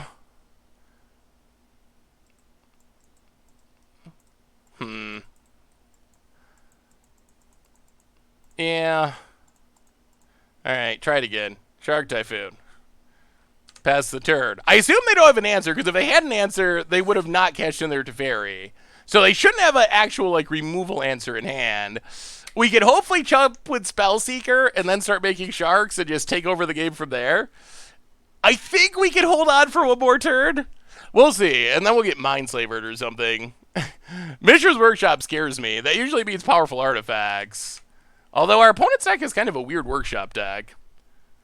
Have you ever built Storm in Vintage Cube? We actually are basically a Storm deck at the moment, actually. Karadas. I mean, I guess I would consider this a Storm deck. Well, we survived so far a turn 2 Teferi, which is insane. Do I have other paper decks that aren't Commander? My only other paper deck is Modern Mono Red Prison. I would like to have some more for bringing to events to like play with people. Mono Red Prison or Free Wind Red, it's not the best deck. I always feel so bad when someone's like, "Hey, will you play a modern game with me?" And they're like excited to meet me, and I want to play a game with them, and I'm like, "Yeah, but the only deck I have is Mono Red Prison." So, Spirit Guide, Ritual Blood Moon, your go. Good to meet you. So I would like to build a couple more for those purposes. I'm surprised you don't have a Pauper deck. I might have the cards for some Pauper decks that aren't completely put together, but that would actually be a good thing to have access to. That was one of my big things I wanted to do like a year ago, but then with the... Oh boy, they actually do have something huge. Okay, Batterskull. Sure. Well, those are things that get sharked. Watch them equip it to the shark and have swords. That would be insane.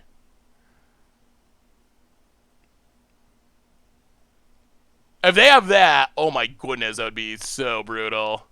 Cursed! Cursed! Oh, that deck is about as miserable as it gets, Doug. Alright, equips to the shark. It's huge. Opponent goes to combat. Gets in. Gets in. We go to 4. Well, it's our time to try to fight back. Down to 4. Opponent goes to 25. We untap. We draw Bribery. That's going to have to wait. 1, 2, 3, 4, 5. All right, 1, 2, 3. Dig through time. 1, 2, 3, 4, 5. Well, maybe we can get rid of the looting. Oh, we want mana. All right, I think we're gonna get rid of the looting too.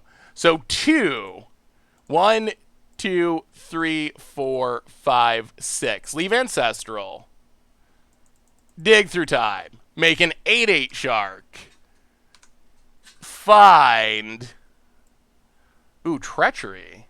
And Snapcaster. Alright, treachery. Snapcaster. The rest go to the bottom. Treachery. The shark.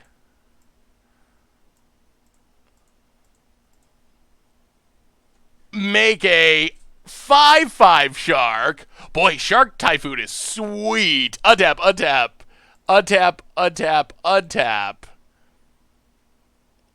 Then we Snapcat. Actually, let's just bribery. Let's finish it off with a bribery. Let's go all the way. Taking down a turn 2 Teferi? Maybe? Oh, opponent has a ton of creatures. We will take Frost Titan for your Wurb Coil. And that was a turd. That was a turd. Shark Typhoon is modern playable. It's usually played to cycle. It's not too often that you actually see it end up on the battlefield. Wow, that was a turd. That was a great turn for our deck. So our opponent, if you were not here for the beginning of this game, our opponent started this game, land Mana Vault, untap turn 2, land Teferi, and why we did nothing, and I think we're going to win. I don't know Treachery is a card until this stream. Thinking about putting my Brago EDH deck. Oh, it is great, great, great, great. Yes, it is a great card for Brago. Only downside is it's on the reserve list, so it's like $50. So it is a tiny bit on the expensive side. But yes, if budget is not a concern, definitely put in your Brago deck. It like makes mana, it steals creatures, it's absolutely perfect. Alright, so opponent's going to steal back their Frost Titan. They have not given up yet. Well, alright, Sharks. It's up to you. Thankfully, this is only the cast artifact, so I can't re-equip Batterskull with it.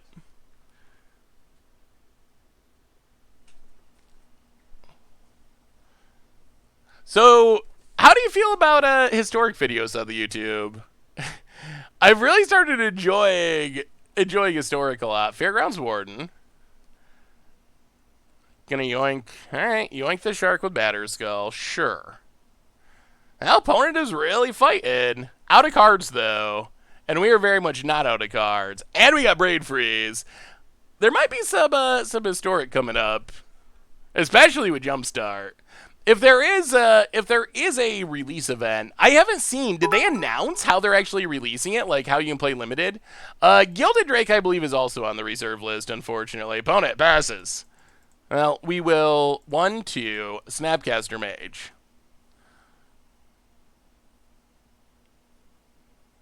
For Ancestral. Ancestral. Draw some cards, make a baby shark.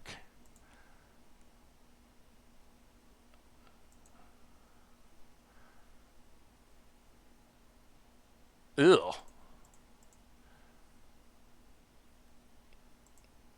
Thirst for knowledge, make a shark.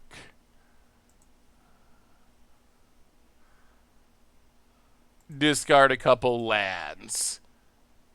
Play a land. Manamorphose, make a shark. Sharkstorm. We're Sharkstorm. Do. My little Jax, my little nephew, he thankfully he's outgrown it now a little bit, even though he's only like 1. But he used to love that song when he was a baby, and oh man, that song gets annoying after a while. Let's brain freeze him. Mega Shark. Mill you for 15. Same targets. Mill. So we're not going to be able to beat our opponent's board. They're going to gain so much life. But... ooh, they have Time Walk. I didn't see that when we were looking through their deck. But we might have enough sharks to just stall out until we mill our opponent out. If we can find Yagwil, we should just win. What would you think of an read-only format with a random-ish rotating card pool? Like 1 month, Ixalan, Domineer, Ravnica. Next month, Domineer, Kaladesh, Innistrad.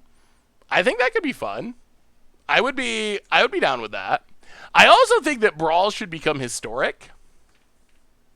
I think that would be super good. Yeah, I haven't looked up Gilded Drake's price lately, but I assume Gilded Drake is also expensive. Gilded Drake, reserve list, or oh my god, it's $200 now. Okay, so it is extremely expensive. Wow. Yeah, anything that's like even a little bit playable in CEDH, it spikes so much.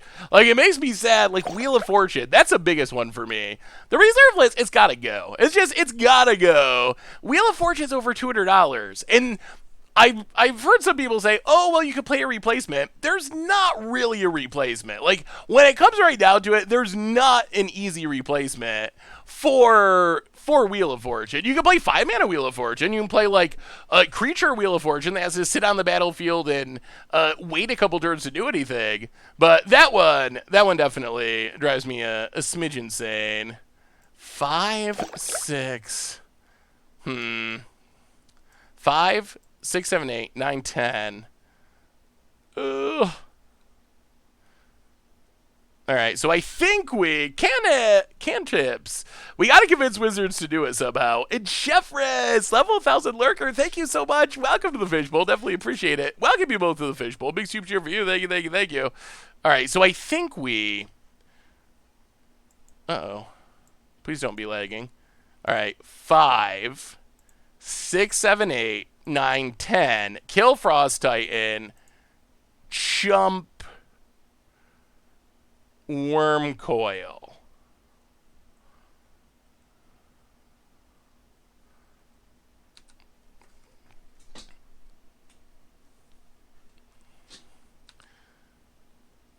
Opponent gains a bunch of life. I don't even know if it's. There is a miracle version that's 5 mana and 2 mana if you miracle it. So there are worse replacements, but there's not many of them, and most of them are not anywhere near. They're way worse than like Demonic Tutor to. Well, all right, let's Brawl. Thing in the Ice. Empty the Warrens. Empty the Warrens. Make some goblins and some sharks.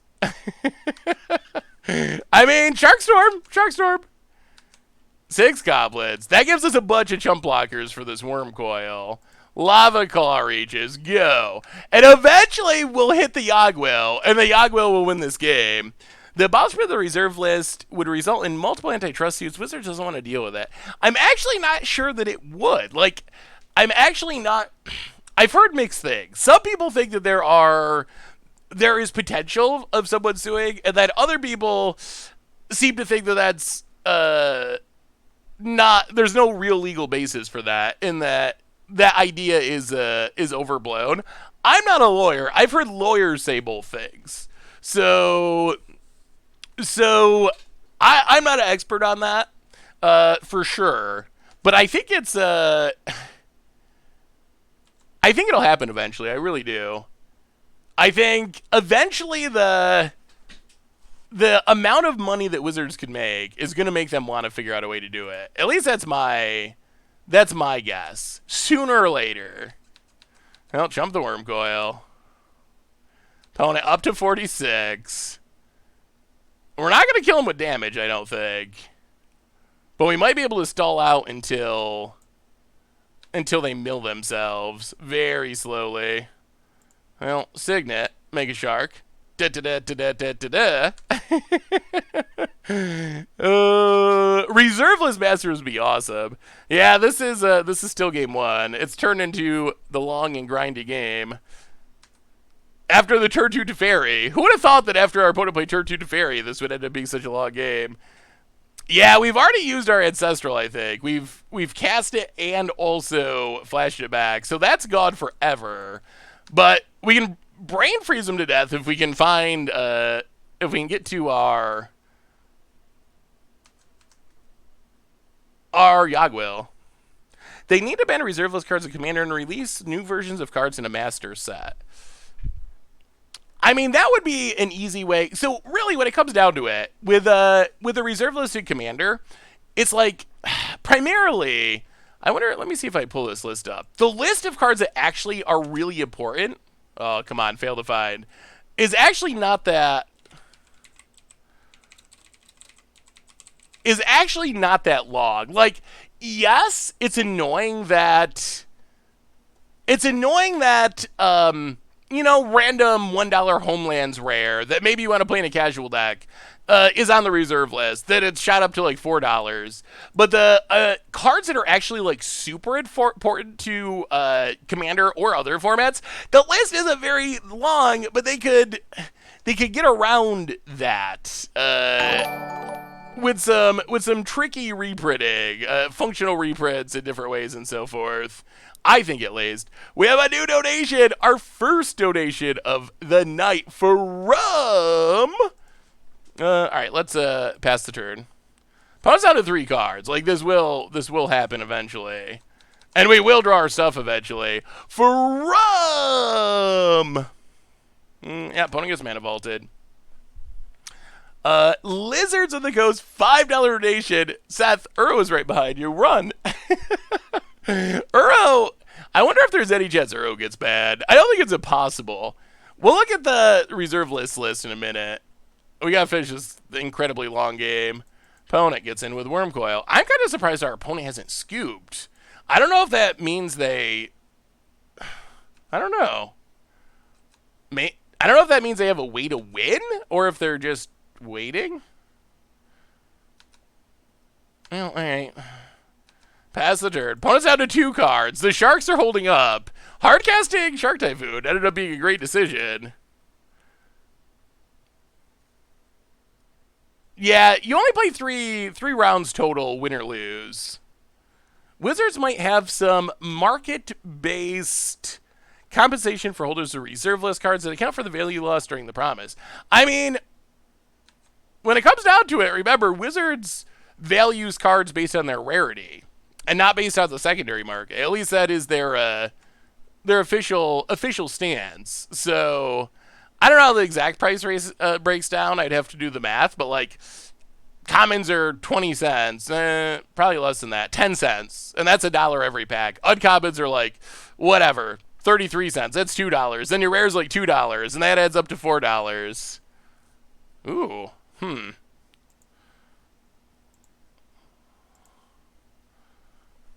Wow, there's actually a way we lose this.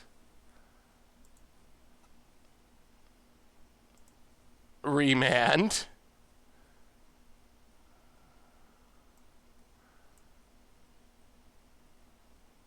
Thing in the ice. Oh, okay, opponent scoops. Alright, we would have drawn stuff. Wow, that ended up being long. Oh my god! Oh my god, oh my god. Alright, so reserve list. If you look at the reserve list, what actually matters on the reserve list? And we gotta win! We gotta win with the deck. What actually matters on the reserve list? So, Power 9, already banned in Commander. Tabernacle, whatever, that matters more for Legacy. Bazaar, Legacy. Workshop, banned. Jin, not really playable, just old. Chaos Orb, not really playable. Time Vault, banned, I believe. Library of Alexandria, banned. Shades of Mistopheles, subdecks, the Abyss, subdecks. But really, like, most of these cards, like Guardian Beast, there was one deck where I wanted to play at one time. Gaia's Cradle, that matters. Moat matters to some extent. The lands are probably the biggest one. Those are very much in demand. Maybe Gauntlet of Bite, but really, it's not a huge list. Grim Monolith would be on there probably, but really, it's not that many cards. Wizards could, if they absolutely refuse to reprint these, there are ways around it. You can print Snow-Covered Volcanic Island, let's say. You could, I don't know, print Legendary Moat. You can print anything legendary for Commander if it's not legendary already. Legendary Moat makes literally no difference than non-legendary Moat. You could do that with basically any permanent, and technically, you've gotten around the reserve list. So if Wizards had the will, even if they're like, I'm not going to break the reserve list, they could get around it. It's also sad to see, like, some of the cool old Legend commanders end up on here and are basically just, like, almost unable to be played for most players. Like, you can't build a Gwendolyn D. Corsi because it's $200 and some dollars. That's a lot of money for most players. So, should you sell your cradles? So, when I say that that it'll happen, I think that there's a chance that I think it'll happen eventually, but I would not be worried about it happening in the near future. I don't think the reserve list is about to fall apart, but I do think that eventually Wizards will get to the point where the upside and the amount of money they can make outweighs the downside and the risk, whatever level that is, that I'm not sure of because I'm not a lawyer and I've heard so many different things. But whatever risk there is of some sort of like lawsuit or something. Oh, what's scaring you, MTGA kid? I mean, for casual Commander games, proxies are definitely a good option. But when it gets and hits us, well, let's draw some cards. Ugh. And by cards, I mean lands. And by lands, I mean a lot of them. Metamorphosis, eh? So are we just discarding a million cards to hand size? Looks like. Well, Lava Claw reaches. Go. We will discard Gifts and Island? Alright, that wasn't perfect. Blue Collar Man! Welcome to the Fishbowl. Thank you so much for your subscription. Big super cheer for you. Thank you, thank you, thank you. Thankfully, this is the least impactful of swords. Only, it doesn't increase the damage at all, and opponent gaining life doesn't really matter to us, so we can deal with some sort of light and shadow hits for now. The risk is actually being told that they have to destroy product. Less risk is that they have to compensate those who own cards at the time of the announcement to break the promise. Wait, destroy product? What do you mean? Like, physically destroy their products? Did you see Maro's post about what the other moons would need to look like to be in the power level of Ancestral? I did not, but I assume that it is. I mean, what would it have to be? It would have to be insane. I'm genuinely curious what the white one was. Like, how much life would you have to gain or prevent? Hey, I'm doing well, Tenju. How are you? To be on the power of draw 3 cards. 20? 100? Okay. I could see that.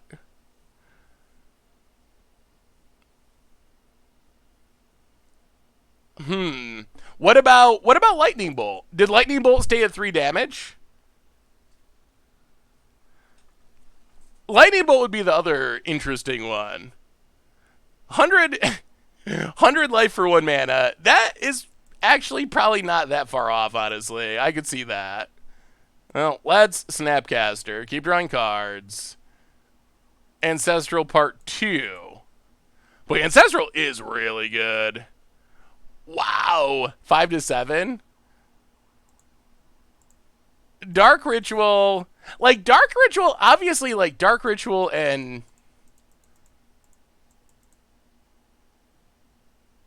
Ew. 1, 2. We're at 9 cards. I don't really want to discard the hand size. Ugh. I guess it's fine. Whatever. I do want to leave up counter, though. Let's just play Thing in the Ice. Have a blocker for Thrabes. What would mean that would mean ensuring that any product in violation is collected and destroyed. I'm not convinced that promissory estoppel actually works with the reserve list. But like I said, I'm not a lawyer. This is going by what I've heard lawyers saying. So I think my overall opinion is I don't think any of us really knows until it actually gets to that point, if it ever does. And maybe the fact that whatever percent of risk there is of something happening, maybe that all by itself is enough to keep Wizards from ever taking the chance. So maybe it's just the risk that will keep it from happening because their lawyers tell them there's whatever percent chance, and that's enough by itself. Because yeah, I don't know. I've heard people say promissory estoppel is like a huge thing. They'll get sued. It'll be millions of dollars. Then I've heard lawyers be like, no, promissory estoppel doesn't actually apply. That whole thing isn't like true. Like it is a real theory and it really matters, but it doesn't actually wouldn't actually work or apply to the reserve list. There's no legal standing. I don't know. Opponent gets in. Well, we will block your Thraben Inspector with our thing in the ice. We need a rules lawyer. Didn't we had so I don't know if Sam did a video on it or not. Possibly. We did have the start of an article series from an actual lawyer on it, but it ended up only being one article and then it never continued. So we never got to see the end of that opinion. But like I said, even the lawyer thing isn't really a guarantee because I've heard like lawyers say the opposite things, which makes it tricky. Well, let's see if we can just close this out. Okay, treachery. Untap our lands. We're not gonna go over at least by the looks.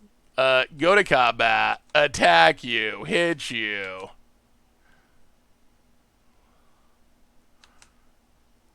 Bribery you. And this might seal the deal here. Bribery, take. Ooh, they have containment priest. That's good that we know about that. Tap down the island. Pass the turd. And I hope you draw lands around the boat. I think you're discounting how much power is owned by Wizard employees. I think a lot of folks in the building have vested interest in not pushing for them to break the reserve list. I don't even know that. I don't know. Maybe, I don't know. Maybe that's true, but I know like Mark Rosewater is on the record supporting it. Or wishing that he could get rid of it. I know it really depends on what is considered breaking the promise. It can be the same effect because there are cards on the reserve list that have comparable effects. If it is exact card, then changing the name or mana cost we get around that can easily be loopholed. Yeah, but right now Wizards has the spirit of the reserve list is one of their theories. At least it was a couple years ago. I don't know how if it's come up recently. So in their minds, they wanted to honor the spirit of the reserve list, which I think to them meant like legendary versions of a card wouldn't actually count, or snow-covered versions of the exact same card. Like to them, that was too much, basically. Wait, why do Wizards employees not want reserve list reprints? I think the argument whoever posted that was trying to make is that they own cards and then it would hurt them financially, but I don't even know if that's in general very true. Like, I'm sure that someone who started making Magic in the early 90s, like, that's probably true. Like, I don't know. Randy Bueller has all the cards, but I think he actually, like, I don't know. I don't want to speak for anyone. So maybe some of those kind of people do. But I don't think that your random average, like, I don't know, started working there a couple years ago on play design. I wouldn't imagine that most of those people are have a bunch of Black Lotuses and Moxen and so forth.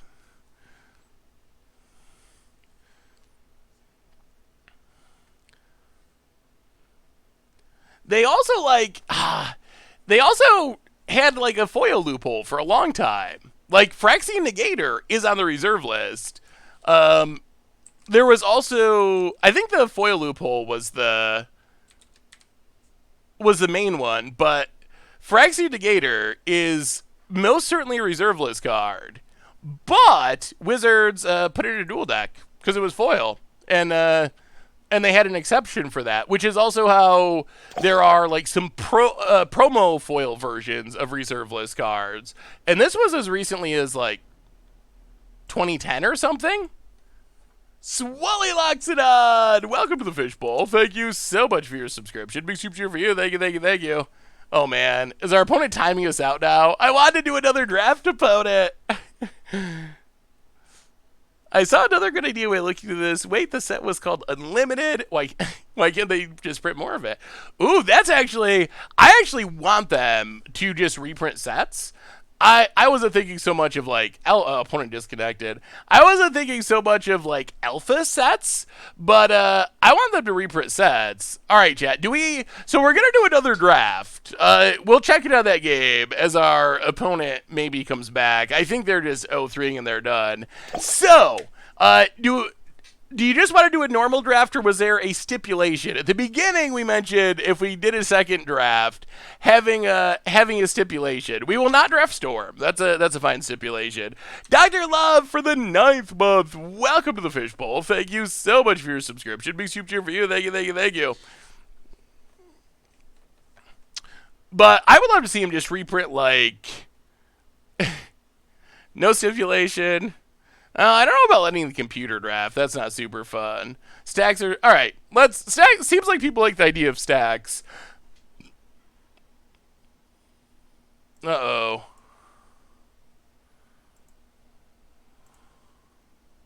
Oh, I see. All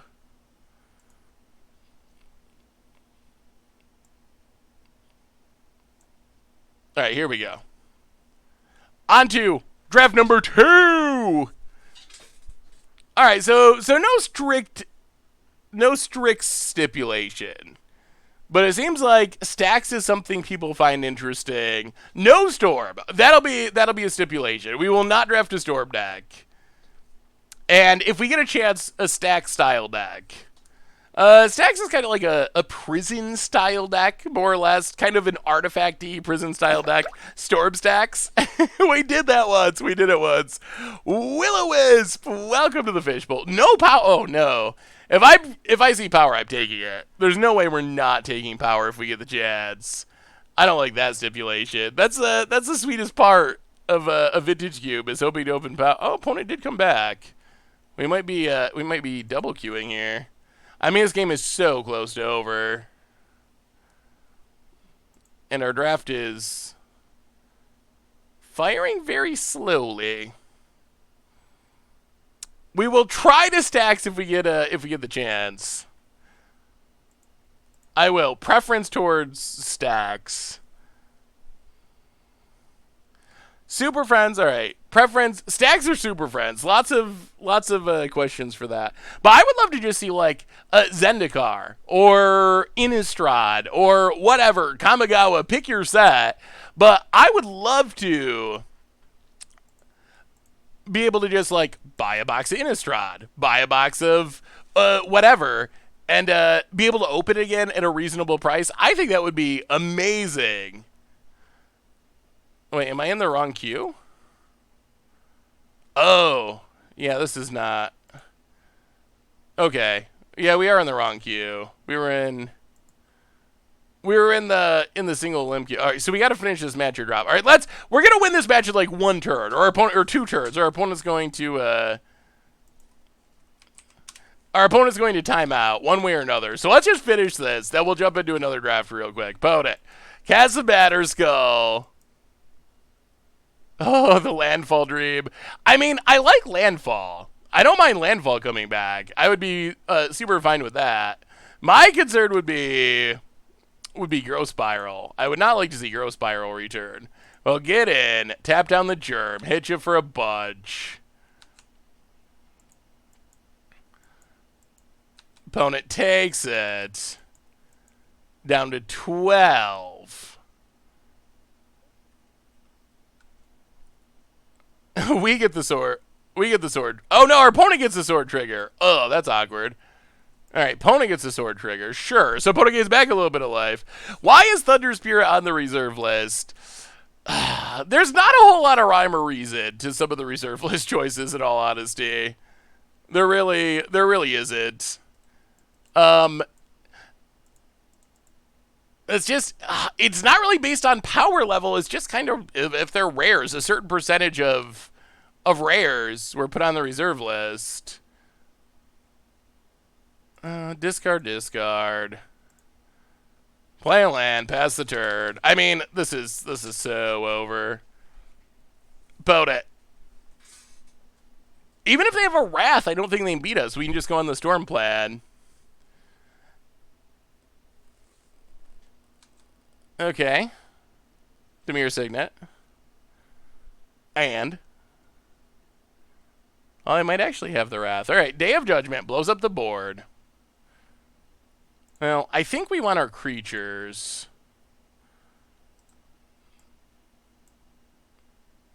One. Actually, it's just Snapcaster, whatever. We don't want that. Alright, sure. Sure. Blow things up. So opponent blows up our board. Now we just gotta storm off. That's it. That's all. Dig through time. Exile some stuff. 1, 2, 3, 4, 5, 6. We get counter spell and Thirst for Knowledge, I guess. Those were not great cards. Well, we got rid of a lot of lands. Hey. Opponent passes. Can we kill them before they time out? That's the main question. Empty. All right, let's make goblins. So Metamorphose.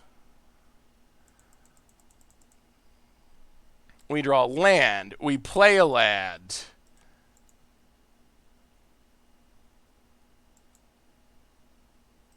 Thirst for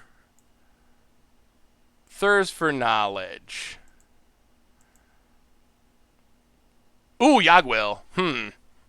Well, discard 2 lands.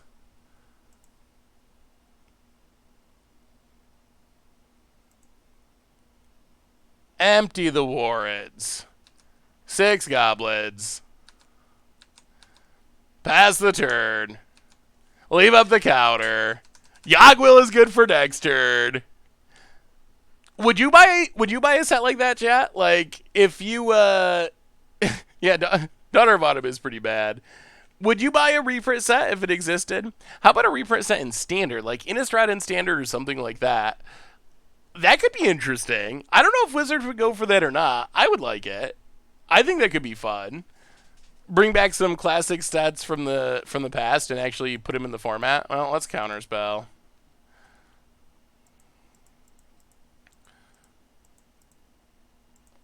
Opponent passes. Spellseeker. Tutor up. Mana drain. Go to combat. Attack you. Hit you.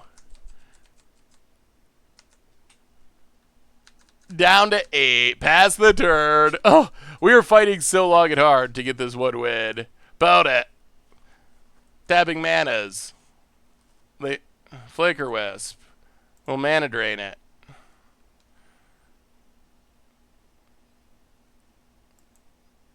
And opponent scoops it up, so we got a win. We got a win with this deck. We did get a win.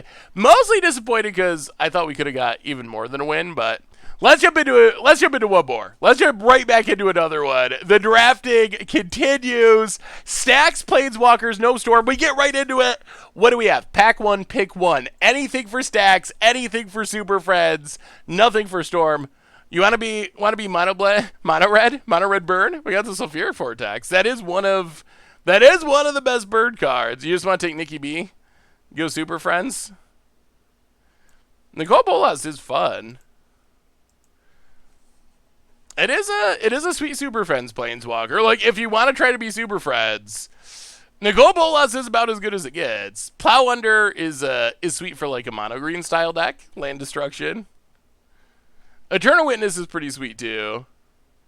A lot of people like Super Friends. They like the super. All right, we'll take Bolas. We'll channel the inner Crim, and we will Bolas.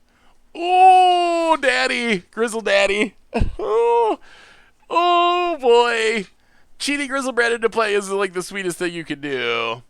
Can we be Super Friends Reanimation so we could so we take Grizzlebrand here?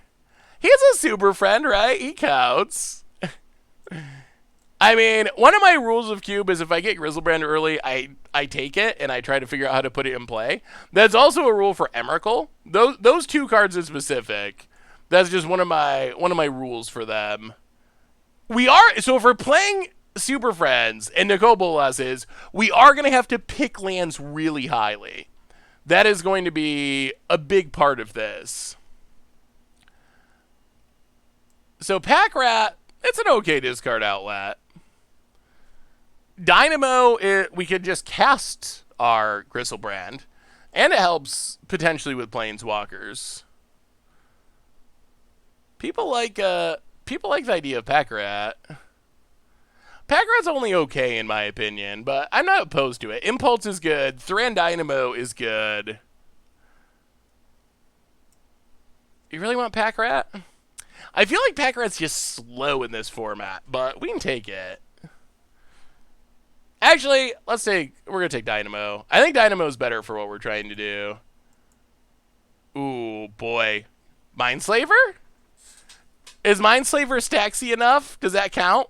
I mean, if you Mindslaver someone, you do ruin their day. The fetch is also good.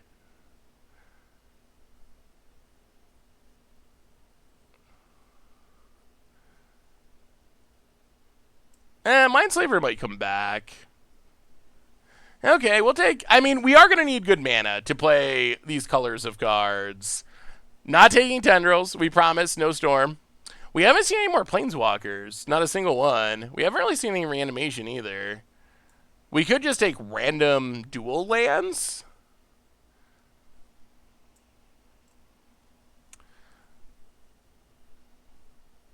Could take Gush. Ooh, Yawgmoth does proliferate. That's kind of cute. Proliferates to put counters on our Planeswalkers. I can see that argument. We could take Academy to get the lock. That'll probably come back too. All right, we'll super villains. We'll go super villains. Maybe. We'll see what else we get. This pack, Hex Mage kills our stuff. Thirst for Knowledge is just good card draw. Lava Claw Reaches is kind of a second tier fixing, but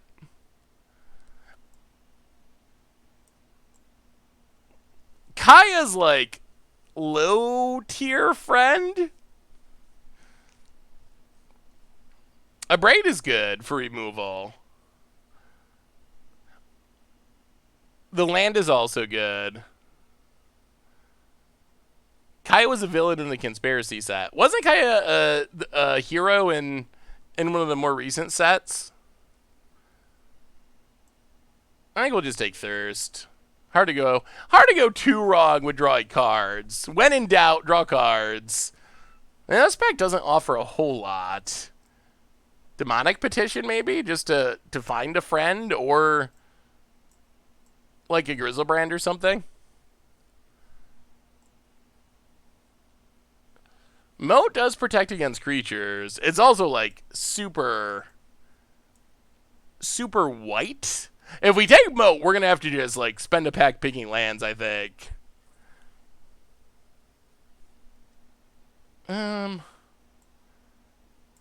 think I'd rather have Petition than Seal. Maze of Ith can protect friends. Do we just have to go into white? Is that where all the Planeswalkers are? Are we going to have to be, like, ridiculous mana? Oh, it's going to be so hard. The mana's going to be so hard. Oh, we're going to have to spend a lot of time picking lands to make this actually happen. Elspeth is good, though. Oh, it's so tough on the mana. The call for viewer-submitted decks is going out this episode of Commander Clash. So tomorrow the call is going out. Yeah, we'll just control Magic. Mastermind's Acquisition. So we got a bunch of tutors. Not many friends. Ugh, not coming back. Okay. All right. So far, all right, so where are we going with this deck? Where are we headed? Are we headed anywhere? I think we take Relic. Oh, we're not getting Mindslaver back either. Well, let's take Yavimaya Elder. We might need that to fix our mana. Maelstrom Pulse. Well, Kaya. It's so bad, though. It is a Super Fred. Yeah, well, and we got the... Okay, there's the moat. That is kind of stacksy. Yeah, I also agree. I don't know, well... Maybe we just take all the tutors and then that'll go somewhere at some point if we just have every tutor. Eventually that's got to do something, right? We tutor for tutors. Yeah, so far this deck doesn't look super great. Yeah, I mean, I guess getting power is a nice upside. All right. Liliana, that is a friend, if we want to do that. Sheldock Isle is also a very good lad. Liliana makes a zombie, reanimates, so it can reanimate Grizzlebrand? Slowly, but still. Well, I mean, if we want to be friends, then if that's our goal is to be super friends, then I think we just take Liliana. So the deck submission... We don't have any ramp either, really. Sheldock is the best card. If we're not trying to draft Super Freds, then Sheldock is just the easy pick. But if we're trying to be a Super Fred stack, then I think we have to take a Planeswalker. Alright, let's take Liliana. I don't have super high confidence that our deck will be good, but we will be Super Freds, which is key. So when Commander Clash goes up tomorrow, there will be some tweets and like a comment pinned on YouTube and in the article just saying, leave a link to your deck here, so take the Fractured Identity. Boy, this curve is so bad. What's good? Rampage? This curve is looking... Well, I guess technically this is kind of a 2.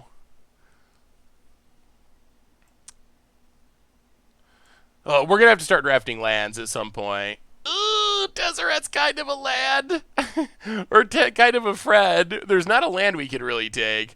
Look at this curve, though. Look at this curve. This curve is so frightening. It's so frightening. I am really, really afraid of us not being able to cast spells. We don't have any ramp. Oh, boy.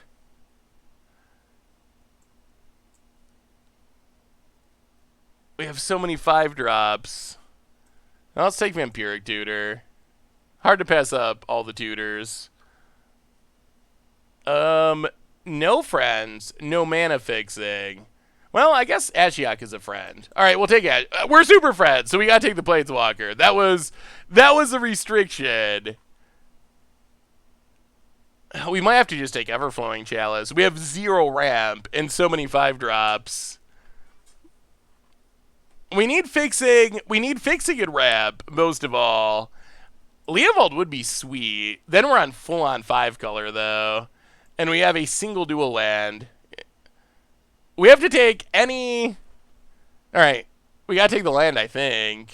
Gravetine would be fine, although we already have a lot of power. I think we just gotta start... Oh, Lingering Souls would be really good for protecting our super friends. But I think we just gotta start taking lands, or we're not gonna be able to cast our spells. Like, it's just not gonna happen. Well, Blackcleave... Ooh, there's Smokestack. I don't think we really want the Smokestack direction. Basalt Monolith... I think we take Backcleave Cliffs. We need the fixing if we're gonna cast our spells. That is number 1. That is the most important. Stomping Grounds? Assassin's Trophy? Liliana's Triumph? We do have a Liliana. We don't have green yet. Green might be the one color that we're technically not in. Although we do have some green sideboard cards.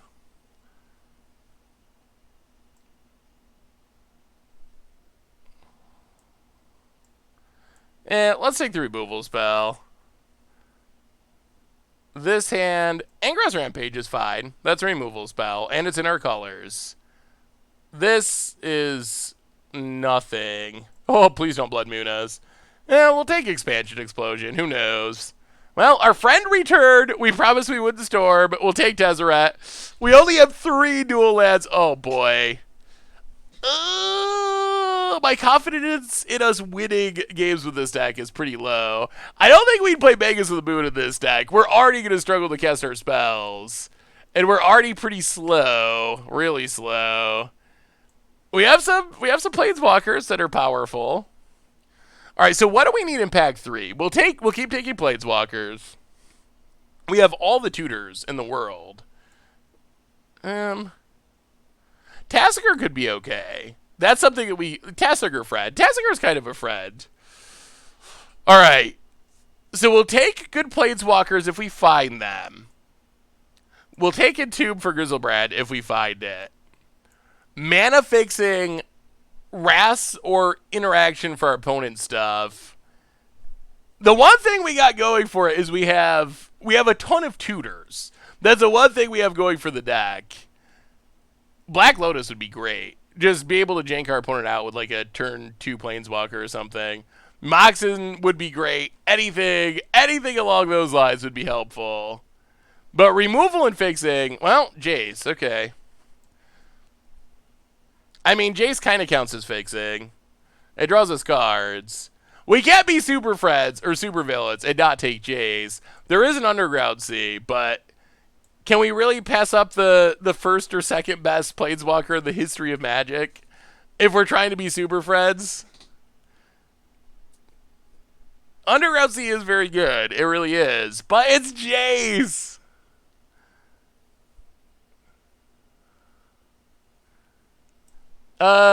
We're trying to be super friends. It's like a pseudo stipulation. We're taking Jace. We can't resist. Mox Diamond is actually so we don't really have any fast reanimation. Entomb Griselbrand would be great, but we'll take Mox Diamond. Mox Diamond is very much the kind of fixing we need. Bloodstained Mire, also good fixing. There is a Gideon. I feel like our Planeswalker count is pretty good, though. So I think fixing number one this pack. I don't know if we've Spell Pierced yet. We passed one in the first draft, but I don't think we've passed one this draft. We have, like, every tutor. We have Vampiric Tutor, Demonic Tutor, Mastermind's Acquisition, and Dark Petition, which maybe we just cut to get our 5-drop count down a little bit, since we have so many other tutors. So we can tutor for lands. Hey, Seth, I know you've probably heard this a lot, but it would be really cool if you and Richard could set up an MTG Goldfish app. That would be spectacular. I would love to have a Goldfish app. Hopefully, someday. Someday, that would be super sweet. Ugh. Badlands, Toxic Deluge, Search for Iskanta. How's our removal situation? I feel like I'm very worried about the unfair decks. Yeah, I think we actually need to have some sort of interaction.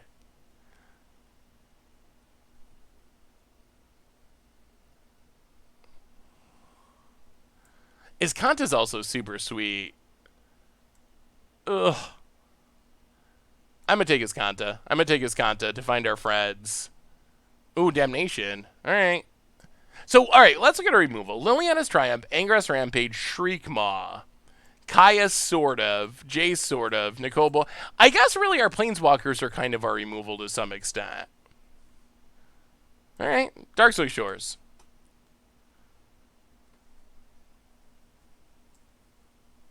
Oblivion Stone, the slowest removal. Actually, Ophidiomancer is a good blocker.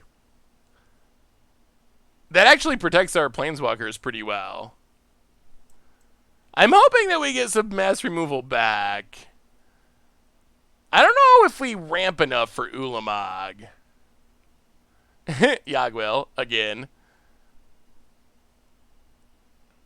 Heartless Act and Kolagid's Command? Kolagid's Command might be good. That's probably better than Heartless Act. Alright, we'll take it. Lumbering Falls. We're not really playing green. I guess we can take Brainstorm to try to find our stuff. Oh, Skullclap! Skullclap Ophidiomancer. Skullclap Ophidiomancer. Vraska? I mean, if we're friends, we take Vraska. Skullclamp, we might not have enough for it, really. Shredder?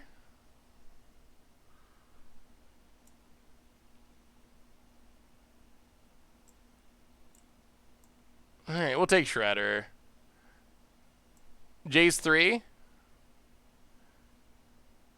The Jasoning? Our fixing for white's not very good. Alright, there's a little bit of white fixing. Toxic Deluge on the wheel. That is helpful. Land tax? Land tax could fix us. So we got a sweeper back. All right, this deck it's a pile. It is an interesting pile. We got a lot of Planeswalkers. We did get sub-dual lads, so we might have a shot. Oblivion Stone, kind of a sweeper. Fractured Identity is really sweet. I kind of want to keep white just for that. And we do have a fetch land. We don't have great duels to fetch up. We got a bunch of fast lands. We can make do. We can make do. The nice thing is our Planeswalkers, once they start coming down... Wow. Last pick Yagwil. Once our Planeswalkers start coming down, if we live that long, they generate a lot of value. All right, so we got to think this through. Move the lands out for now. So we're a Super Friends deck, which means we want our Planeswalkers, because that was a stipulation. So we have 1, 2, 3, 4, 5, 6. 1, 2, 3, 4, 5, 6 Planeswalkers. Honestly, not sure about Tezzeret. We have 1 artifact, 2 artifact, maybe 3. We don't have many artifacts. What do you think about Tezzeret? Can we cut Tezzeret?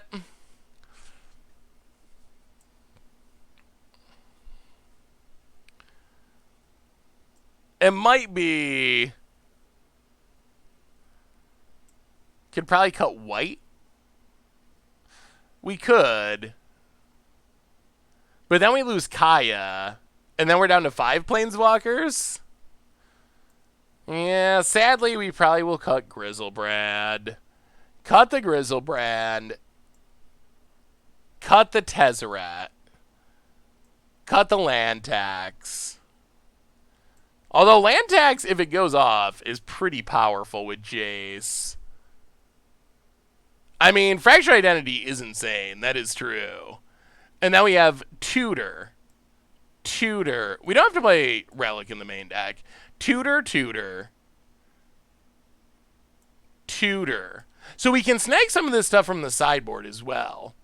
Removal, removal, removal. Filtering, filtering, filtering. Removal, removal. Random creatures. Proliferation for our Super Friends. Control magic. Removal, removal. Tassiger. So we need to cut a few cards. Yeah, we're going to get absolutely run over by unfair decks most likely. So I think, all right, I think we go down Liliana's Triumph. I think we need to cut 3 more cards. Tassiger goes in the Planeswalker pile. All right, we'll count Tassiger as a friend. Do we have more removal than we need? This is also... Yeah, okay. Maybe we go Shriek Maw in the sideboard. Vote cut white. I really don't want to cut Fractured Identity, because Fractured Identity is incredibly busted. Cut Masterminds. But being able to snake fun things from our sideboard is sweet. It's so sweet. Ugh. Alright. We'll do it. I mean, the mana is definitely going to be an issue, for sure. I kind of want to keep Mastermind because it's fun. I think this deck is probably questionable in terms of actual power level, but we'll see. Mostly very worried about unfair decks.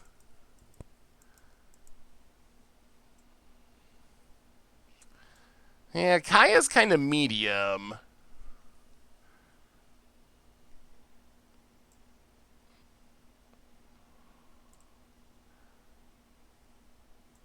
I mean, we could cut Dynamo, I guess. Well, alright. This is going to be an adventure. Just what you want to see. A nice split of lands all over the place.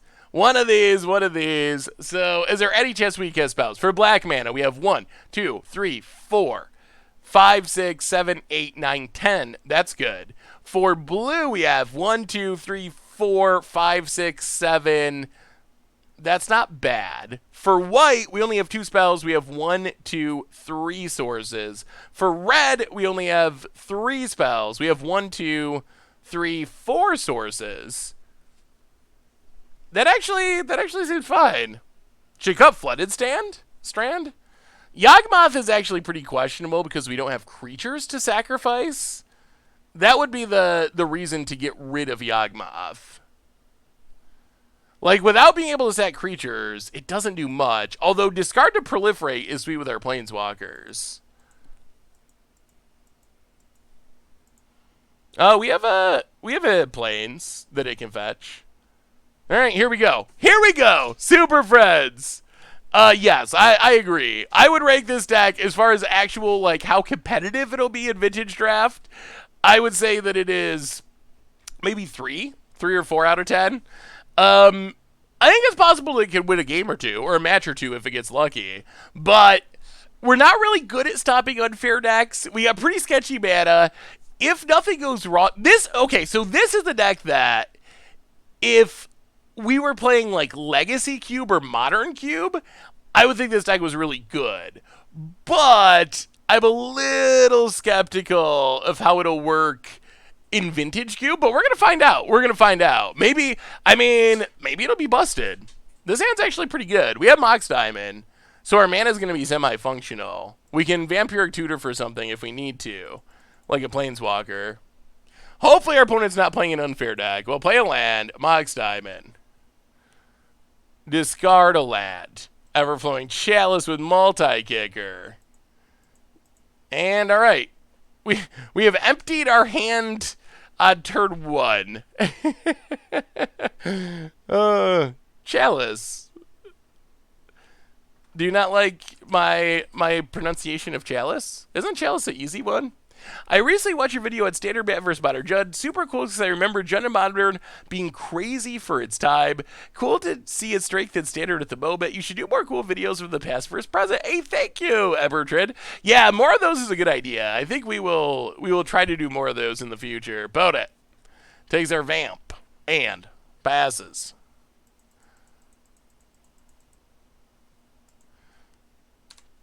Island go.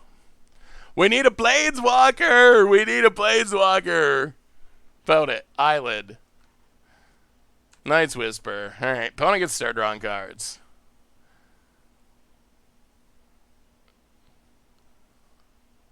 Planeswalker. Well, I don't know where this is going, but Demonic Tutor.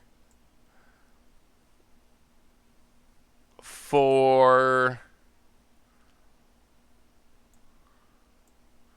Actually, let's just take his Kanta. That will eventually find us Planeswalkers. As Kanta go.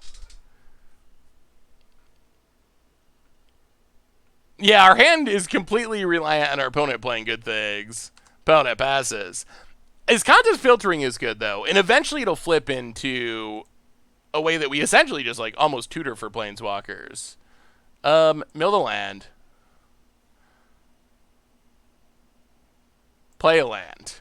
Pass the turn. If our opponent's storming, we're gonna be in some hot water.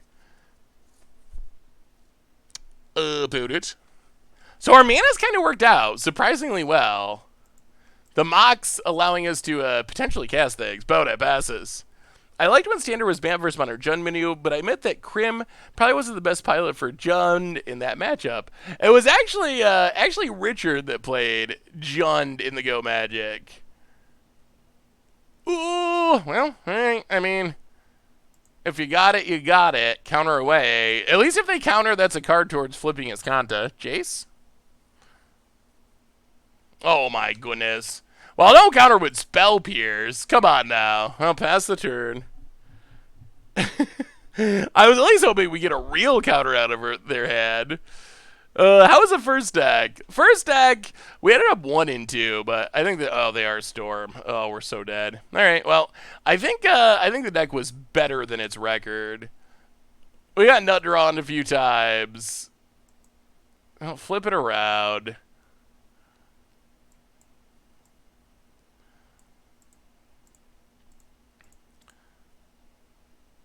How many counters do you got, opponent?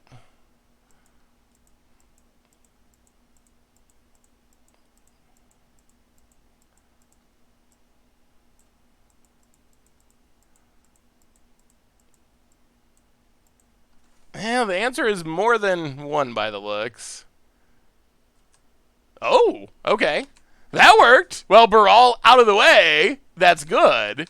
Pass the turn. Okay, it's kind of happening. Hey, what's up, Marksburg Lord? How are you? I get that Mythics is a bad matchup for Judd. I do, but do we think that Magic is going the right way with design when a standard deck can beat a modern mid-range deck? Yes, I know Matt would lose to modern combo. Well, I think that was kind of my takeaway from the video, Jonathan Snow, was it definitely showed how standard is not in a place where mid-range can really be playable, which I think is bad thing. Like, I think that's bad news. Well, 1, 2, 3, 4, 5, 6. Tassiger?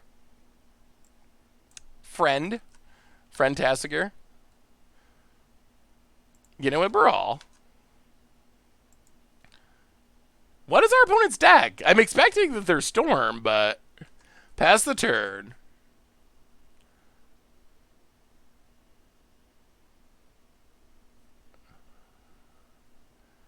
Dig through time. All right, sure. You missed an end of turn brainstorm opportunity. Yeah, we can brainstorm at any time, but I don't think it does a whole lot right now without a fetch land or anything. I think we can hopefully get more value out of it if we wait. It could be Reanimator. I would rather play against Reanimator than Storm, I think. At least our removal can maybe do something against Reanimator. When against Storm, hi. I wouldn't mind finding a fetch land before he Brainstorm, but opponent... Okay, sure. That's fine.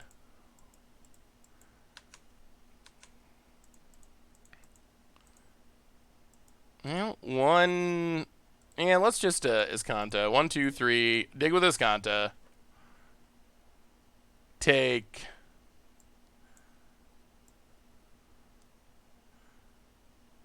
Hmm.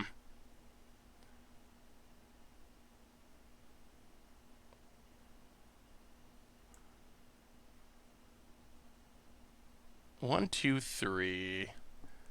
Ugh. Hey, from New York, Ahox Cricket. How are you? Yeah, I don't know what our opponent's deck is now. It might just be not a super powerful one. We'll take Jace. We're a super Fred's deck. Kolaghan's command might be better, but I think that's fine. So we get a Jace.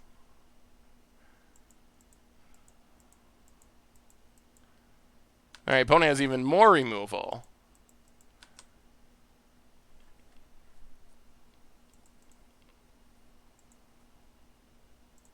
Well, 1, 2, 3, Jace. Draw a card.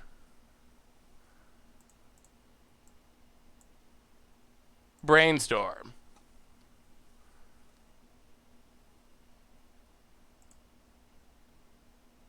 Put back the lands. Flooded Strad. Crack Flooded Strad. Island. Ashiok. Super Friend number 2. Oh, we're actually super friending. It's actually happening. Ashiok. Take it up. See what your deck's up to. We get a Massacre. Okay, I have literally no idea. Opponent's just like blue-black stuff. I have no idea what their deck's doing. I do know the Massacre Worm's not good against us. Waiting for the Brainstorm worked out really well. That worked out really well.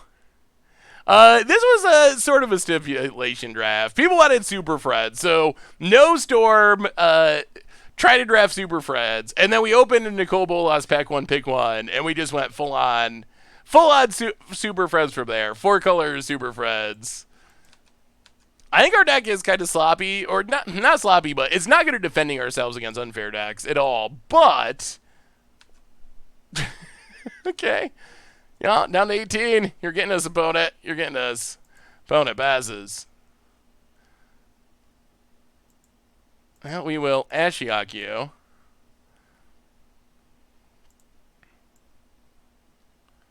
Oh, show and tell. Good lord. All right, each draw a card.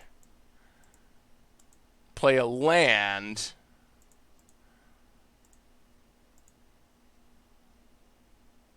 One, two, three, four, 5. Liliana. Super Fed number 3.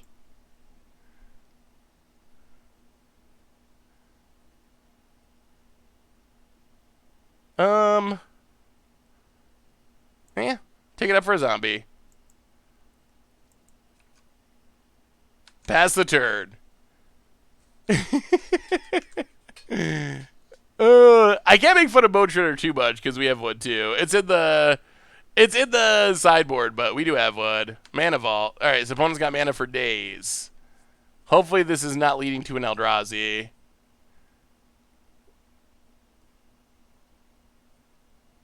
We have fragile mana. Theory, opponent is doing a stipulation draft, or they've never played Vintage Cube before.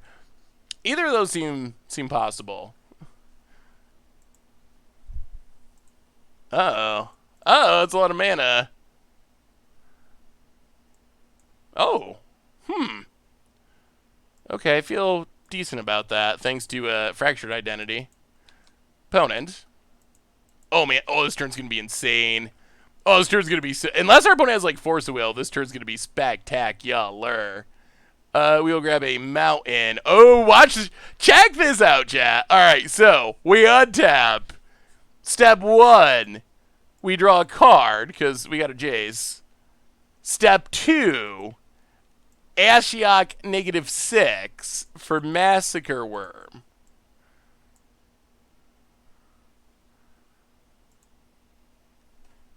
Sweep away your zombies.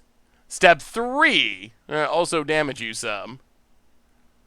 Step 3, Fractured Identity. Keeps getting better. It keeps getting better. Your Grave Titan. We get the Grave Titan. Step 4, take up Liliana.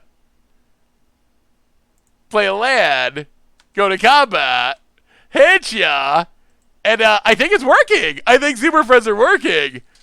Oh, that was so good. That was so good. Our Super Friends are working, chat. It's happening. Yeah, I guess we could have tapped to play Kaya. I don't know why I wanted to leave up Kolaghan's Command, but... Ooh, there's Yawgmoth, too. Can we ultimate a Planeswalker? Ugh, not really. We can ultimate Liliana, but its ultimate only destroys zombies. What do you got about it? Yeah, we got 9 cards. So unless our opponent's got like sneaky brain freeze, I don't think we're gonna get milled out. I think we're good on that end. Ooh, a reminder, I forgot to do this during our draft. Alright, so opponent has a Wrath. Well, okay, maybe we could get milled out. We'll see. A quick reminder that I forgot a minute ago. That our sponsor tonight is Card Kingdom. And if you need some magical cards, maybe you need a cube of your own, you can get them over at cardkingdom.com. So thank you to Card Kingdom for supporting this stream. Opponent, think of those. Sure. Passes.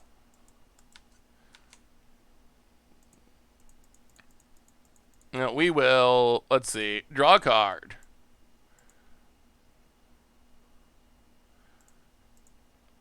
Target player sacks a creature. Get rid of thing in the ice.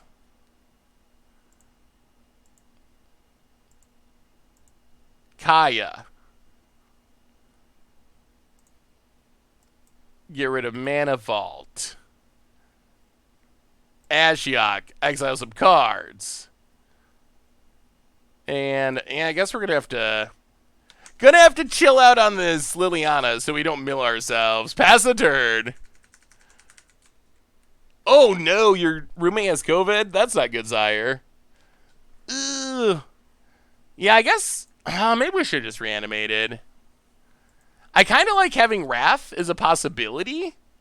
And I feel like if our opponent can't deal with this Ashiok, that Ashiok is going to get the job done. Well, let's Kanta. Mastermind's Acquisition.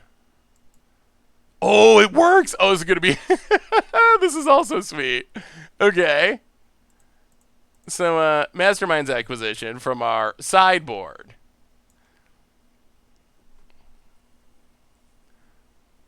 For Moat.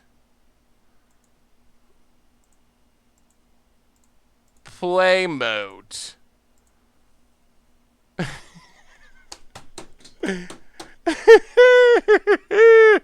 Oh, Ashiok. Tick it up. Kaya. Exile. Liliana.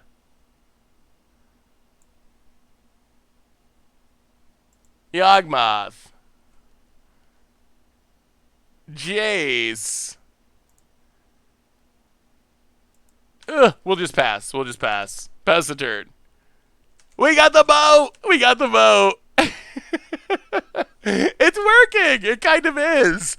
Our Mastermind's Acquisition for Moat from the sideboard 5-color Super Friend. It's actually happening! Somehow. An opponent does not know how to beat a moat and scoops it. Probably can't beat a moat and scoops it up. Well, that went way better than our deck has any business actually doing. Way better. You know what? I'm feeling ambitious. I think we're going to bring in land tax. We're going to go down this Yawgmoth for now. Run it like that. That went really well. Dogamith with the gift sub to Zelda Zach. Welcome to the Fishbowl. Thank you so much for your subscription. Big super review. Thank you. Can we have daily streams for the next 2 weeks while I isolate? Oh boy. Zaire, I probably can't because of making YouTube videos and so forth, but I will try to keep you entertained. When did you find out about your roommate? I haven't actually I haven't met anyone. None of my personal friends or family has gotten COVID yet, thankfully. We should stop YouTube content and just become Twitch content. I think each has strengths and weaknesses. If you weren't on YouTube, Twitch, what career do you think you'd be in? That's a good question. So, when I was going to college and stuff, I thought I was going to do some sort of social work type thing. Well, we got the land tax, but we don't have white mana. So that's what I originally thought, psychologist or social work. But now that I've done this a lot, I think I would actually, if I was going to go to grad school now, which I'm not planning on that, but if I was, I think I would actually go more for more for something like economics or statistical, uh, because I find that really really interesting. Some sort of like data analysis, something along those lines. Uh, yeah, I have a bachelor's degree, and then right about when I was thinking of going to grad school, and right around when I was thinking about going to grad school is when I met Richard, and he was like, "Hey, you should start, writing articles." So I started doing that, and it just kind of snowballed from that into a career, more or less. No, not grad school in MTG. What do you think of Rudy's influence in MTG finance? So Rudy, okay, I don't know if we ever talked about Rudy. Rudy, I think thinks that everyone doesn't like him, and I can't speak for everyone, but I find Rudy very entertaining. I think he makes some really entertaining videos. I don't always agree with what he says as far as finance. I view him as like an entertainment channel, kind of like Mad Money, like Mad Money on TV. Would I take all of what is it, Jim Cramer, whoever does Mad Money? Would I take all of their advice as far as actually like investing my life savings? Probably not. Do I get entertained watching them and probably learn some stuff along the way? Yeah, definitely. So that's kind of my opinion of Rudy. I think he's really entertaining. I think he has some interesting insights on some things. I find his videos in about like when he was doing IRL finance and some of the insider stuff there. I find some of those most interesting personally. But when it comes to like Magic Finance, I kind of take it with a grain of salt because I feel like Rudy's an entertainer as much as he is anything else. I think Jace is worth keeping. JCU? Please don't counter. Don't spell pierce us. Oh my god, they do have it. Alright, so we get spell pierce, play an island. Pass the turn. What did I go for college for? So I ended up with a bachelor's in psychology, although I bounced around a little bit doing like creative writing at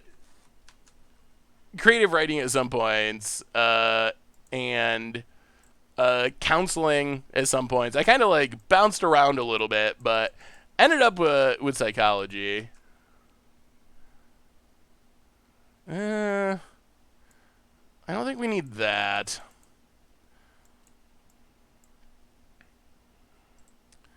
Well, alright. Tassiger, I guess.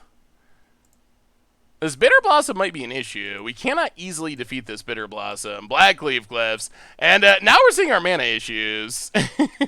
We're nowhere close to this land tax. Force Spike was not something I was had on my radar, really. But maybe we should have, just in case. I was definitely concerned about Spell Pierce because we'd already seen it, but maybe I should have been concerned about getting got by Force Spike too. Opponent passes. Mill the land. Creeping Tar Pit. Wow, we're hitting all of our lands. None of them make white mana, but we are hitting all of our lands. Eventually we get Toxic Deluge to buy a turn. Uh-oh. Pona keeps wanting to dig through time, but not having enough cards to actually do it. Yeah, Bitter Blossom is probably going to get us here. Opponent plays a land. So we know our opponent has dig through time. Almost 100%. Gets in. How do we get rid of a Bitter Blossom? Is it even possible? Opponent figures out how to attack. Hits us. I can see you as a psychologist. You have a pleasant demeanor and lots of patience. Well, thank you, Jimmy. Now I use my degree to mess with people's minds. I mean, wow, more lands. Holy. 1, 2, 3, 4, 5, 6, 7, 8, 9, 10. That is a lot. 4, 5, 6, 7, 8. Yeah, I don't even know if there's any point to this. All right. Bloodstained Mire. Crag Bloodstained Mire. Get a mountain.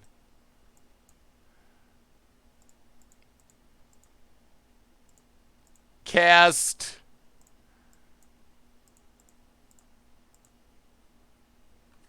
the most ever flowing of chalices. Pass the turn. Ooh, we can cast the Emrakul right now, I think. Opponent gonna dig through time, find some more answers. Yeah, this is looking a lot worse. I guess it's also been a little bit awkward that we've just drawn all lands, but ugh.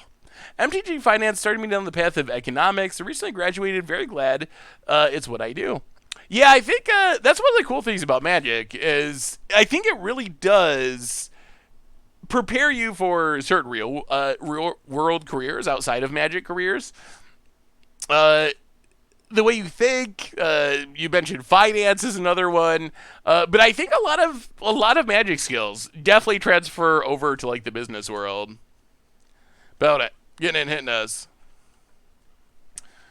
Yeah, if we find our Mox Diamond in another land, then we could potentially get this Assassin's Trophy.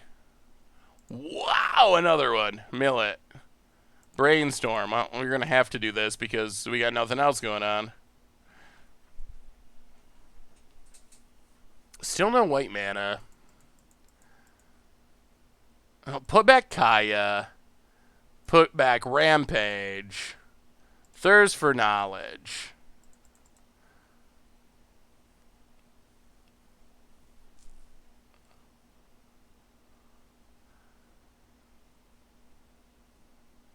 Still no white mana. Still not a land, period. Discard Kaya. Rampage. Fire up Tar Pit.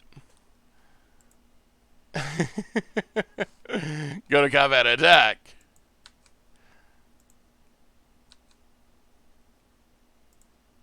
Hit ya.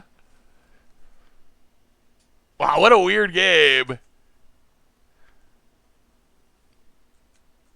Yeah, I mean, once we find white mana, we can potentially get rid of the Bitter Blossom. We'll see if anything resolves. Mox Diamond. Maybe we should have held on to the Kaya and discarded land tax. Yeah, we haven't found white mana yet. Opponent gets a show and tell. Interesting. Kills our land. Okay.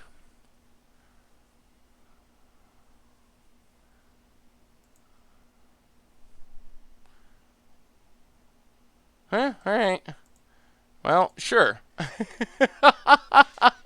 Alright, so opponent is just on the random pile of cards. Yeah, this... Ugh. Now, so we're seeing the bad of the deck to go along with our sweet win of game one, which is just... Ugh. Which is just... We don't really have the ability to stop unfair decks. Yeah. I mean, our deck, we could do things with fair decks. If people are like playing creatures and attacking, which there are occasionally people that play Vintage Cube that way, then our deck has a chance. Average Fox and Alexid Noob, welcome to the Fishbowl. Thank you so much for your subscription. Big super cheer for you. Thank you, thank you, thank you. In those matchups, I think our deck has a pretty decent chance. Against spell-based combo decks, though, not much. We don't have green mana, so Pulse is not actually an easy card to bring in.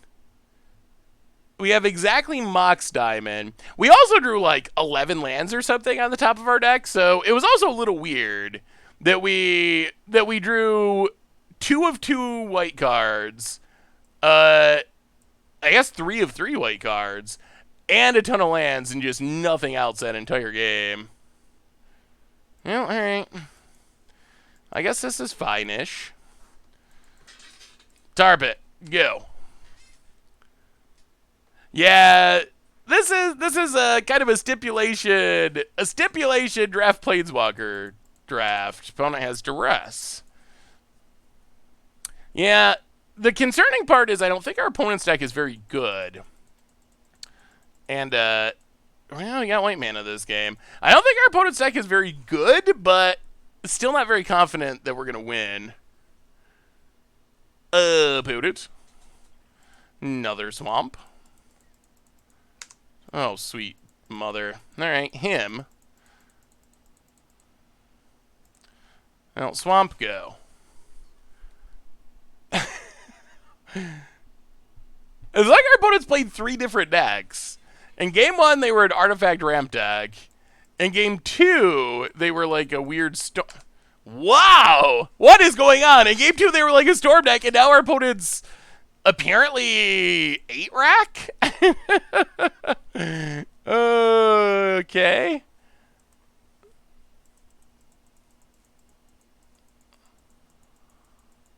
Takes Toxic Deluge. Opponent passes.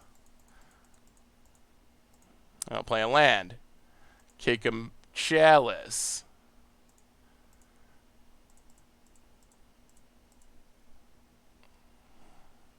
Pass the turn. See what our opponent finds. Yeah, it is like 3 different decks. Oh my... Oh, we're going to get Spell Pierced after all this. Oh, come on, Magic Gods. You know what's going to happen. Opponent missed their land drop. Top deck the blue source. We're going to get our last card Spell Pierced, and that'll be that. Bout it. Oh, that's so brutal. No attacks. Bout it passes.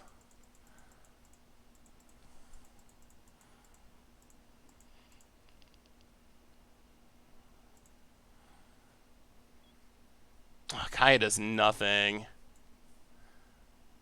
Alright. Kaya, I guess.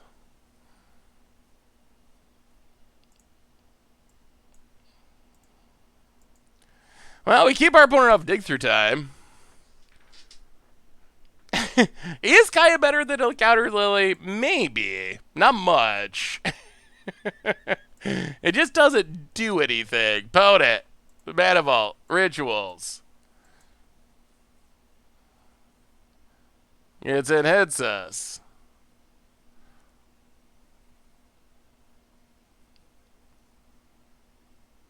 Passes. Well, get rid of Mana Vault. Pass the turn. I'm not going to play it into the Spell Pierce. I'm not. It's happened every game. It's not going to happen. Mystical Tutor.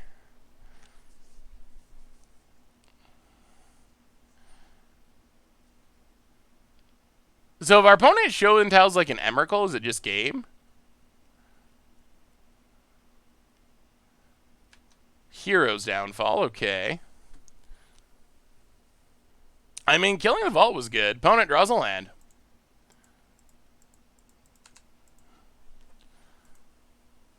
Gets in, hits us. Down to 18. Scarab God.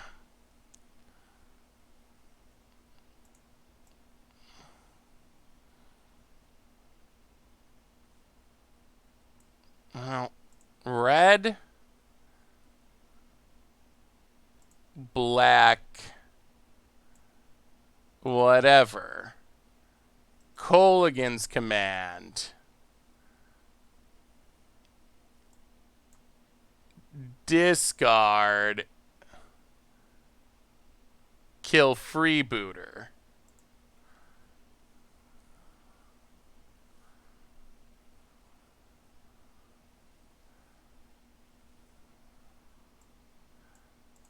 Toxic Deluge.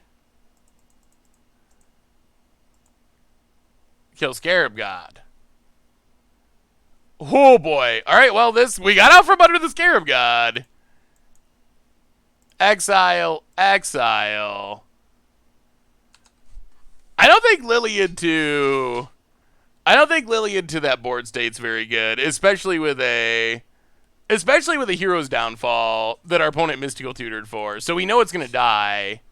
Boat it. Worm coil. Alright.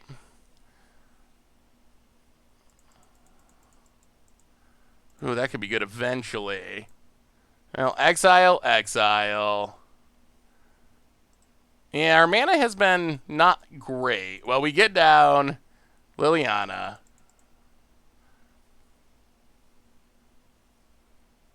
Make a zombie. Opponent's down to just the hero's downfall. Mill 2 lands that we really needed. Ugh, we need any land to play this box diamond, and then we could worm coil. We knew going into it the mana was going to be a problem.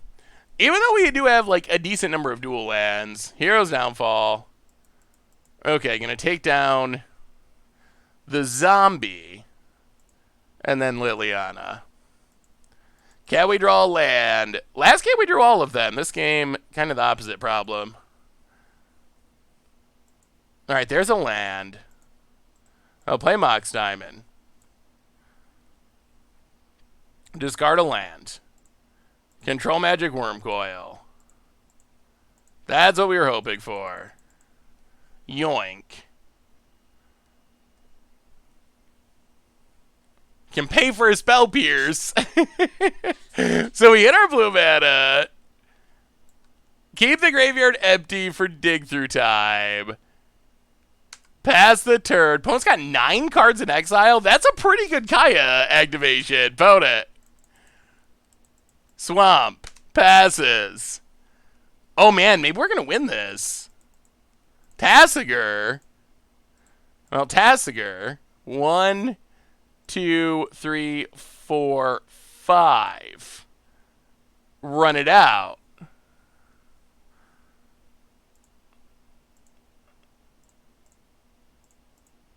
Creeping Tar Pit.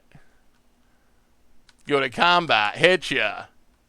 Whoa! That play where we took down the Scarab God might have actually swung this game. Hit our opponent.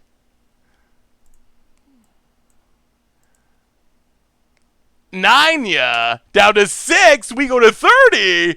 Pass the turn, and oh man, Super Friends. Thing in the ice. Okay, out of cards. Super Friends with the win.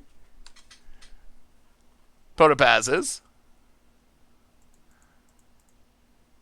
Well, yeah. I mean, same thing. Fire up Tar Pit. Go to combat, swing with the crew, and that looks like lethal. Got the GGs, and Super Friends with the Kaya Ultimate actually worked. I did make fun of Kaya a little bit. It was good, and it did snipe mana vaults multiple times, although that was partly because I don't know why our opponent played them. Like, the playing of the mana vaults were definitely very weird times, but alright, that was not bad. That was not bad. Every once in a while, I make good plays. Wanna know. Hey, see you Swing for Zero. Are we gonna finish out this league tonight? We'll see how this match goes. Maybe not. We're gonna play this match for sure. We'll see.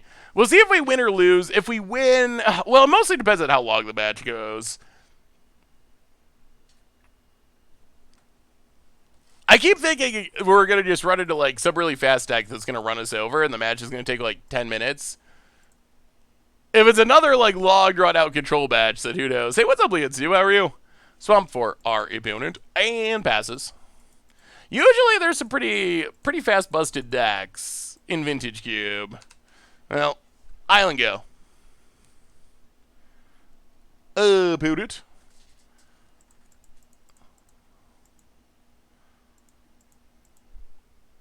Who is Benny Hills? I don't know who Benny Hills is. Everflowing Chalice. I don't think we're playing Vamp now. I don't know what we'd be looking for with Vamp. Well, play Mox Diamond, discard a Swamp. Play a Swamp. Um, ever-flowing chalice is Kanta. All right, that was a pretty good turn. That was a very good turn. Who had 24 trophies?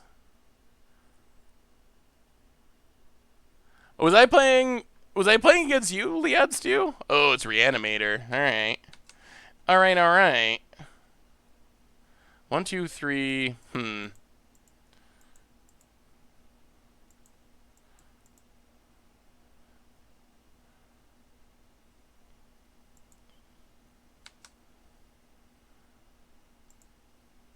All right, so let's let this resolve. See what's on top.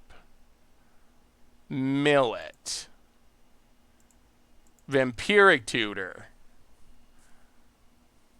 Get...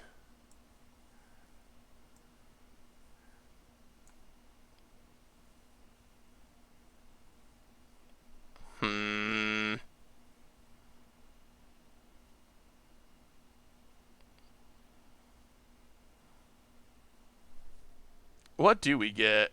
Vampire Demonic? Just keep it going. I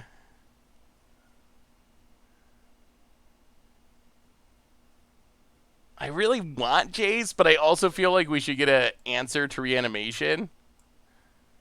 We're going to take Jace. Take Jace. Hard to go wrong with drawing cards. When in doubt, draw extra cards. Flooded Strat, crack it. Unfortunately, we got to fetch first, but... Get an island. Jace.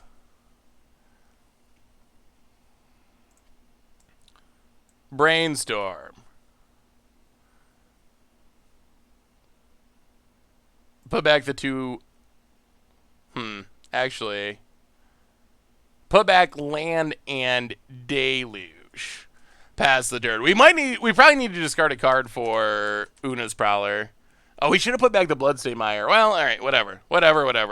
Should have kept the Swamp instead of the Fetch Land, but that's fine. Opponent, combat. Gets in a Jace. And we will discard the land.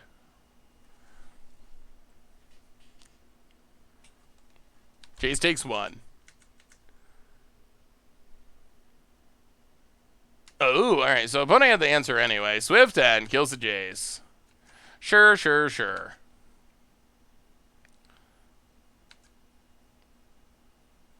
Well, Mill Deluge.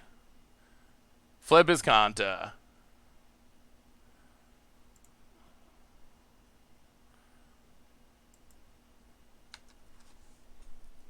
Draw Swamp. Play a Swamp. Pass the turn. Maybe our opponent's not reanimating. Maybe they're just black aggro. That seems actually possible with how this is playing out. That they're just playing this as a 3-1 flyer. Opponent gets in.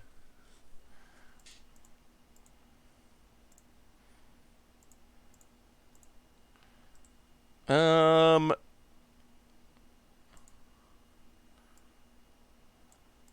Chalice Prowler. Kill them all, kill them all. And now we're out of cards for discard. Alright, opponent lets it go. So they're not reanimating, apparently. Signet. Well, let's go digging. We have a flip Disconta, which is insane. We'll take Control Magic. Lands to the bottom. Untap. Draw. Yawgmoth. And let's Iscanta. Take Ashiok. Put some good Planeswalkers to the bottom, but get down an Ashiok. Start taking away in our opponent's library. Oh my god, it's Ulamog. So they are reanimating. Okay. Okay, well that's good to know. So that's a thing to be aware of. Whew. I was not expecting that. Opponent.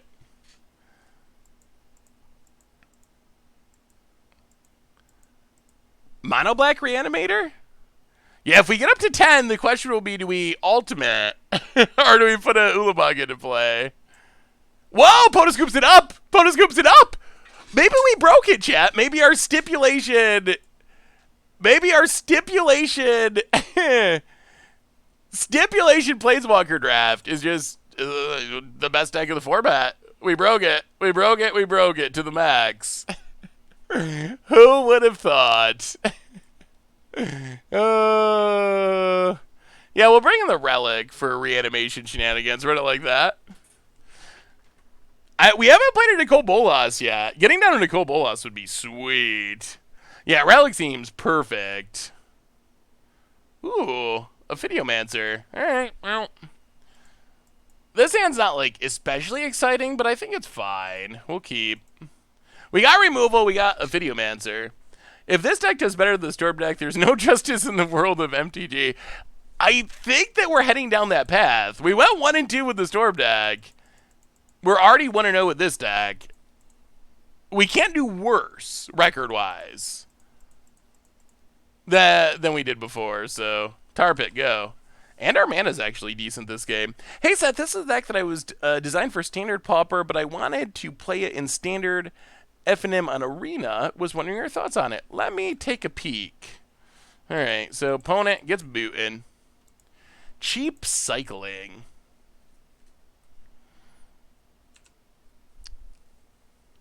Ooh. So the one thing I would say is, since you're not playing Pauper, add in Zenith Flare. Zenith Flare is really, really good in that deck. And it's only an uncommon, so it still won't up the cost too much. I mean, assuming that you're okay with adding non-commons.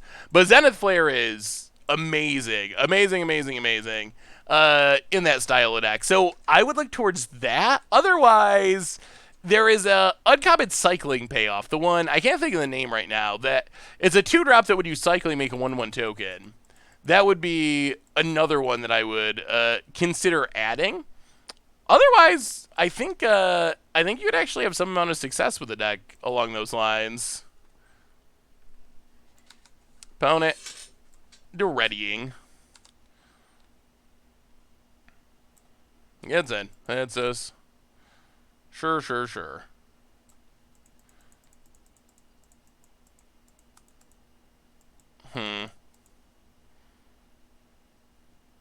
Play the land. Play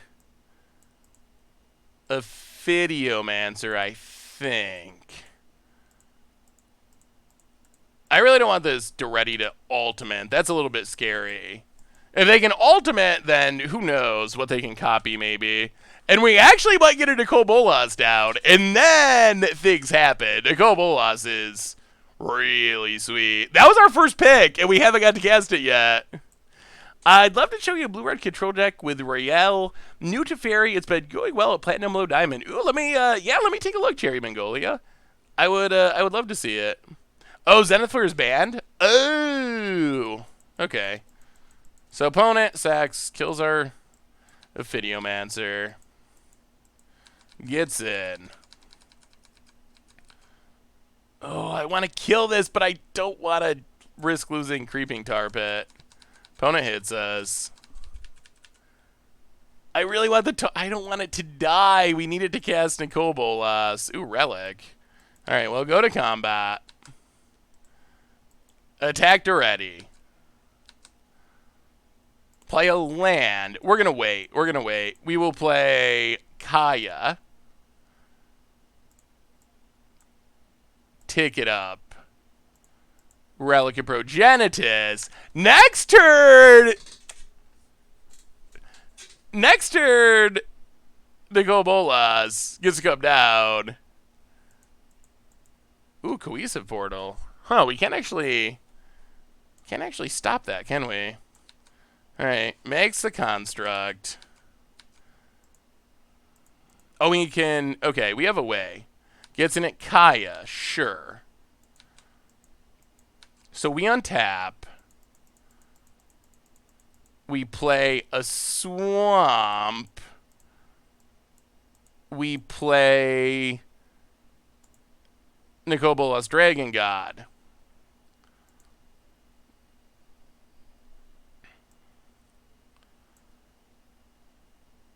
We kill the freebooter.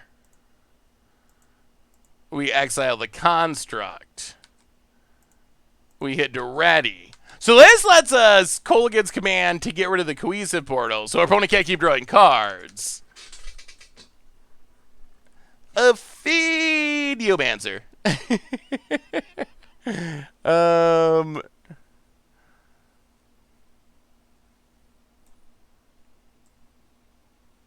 Alright. Homage. You get to draw a card. We would like our Planeswalkers to live for the time being. Things are looking up. Things are looking up.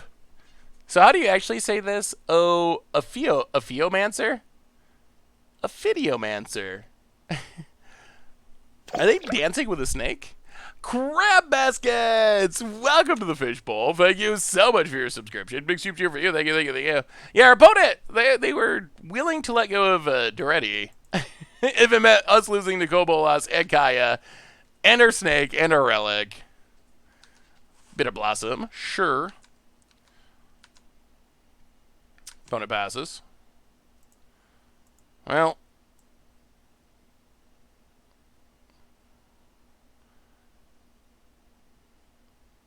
Draw a card. More lands.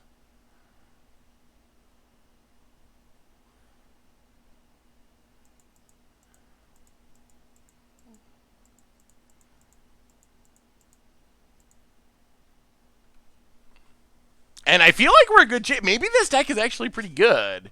Then we get to red, black, blue. Kolaghan's command.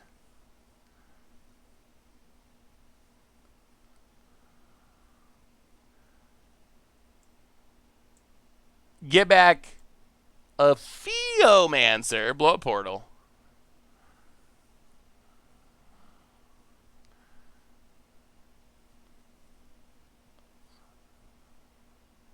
And opponent's done!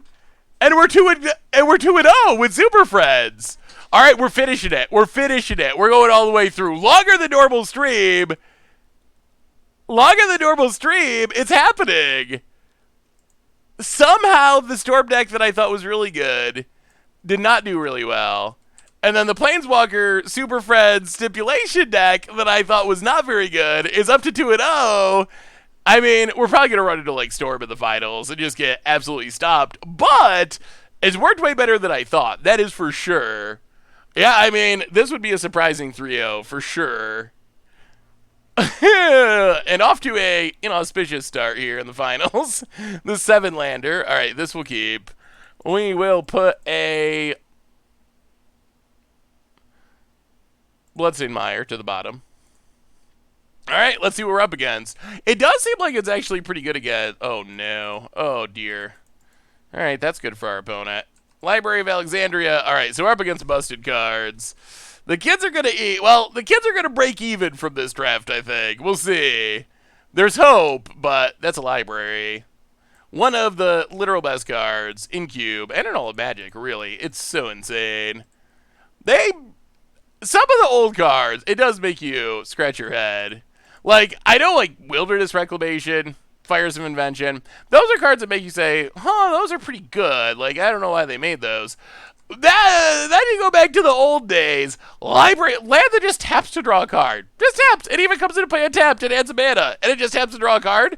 What were they thinking? Or like Black Lotus. And it does kind of put things in perspective a little bit.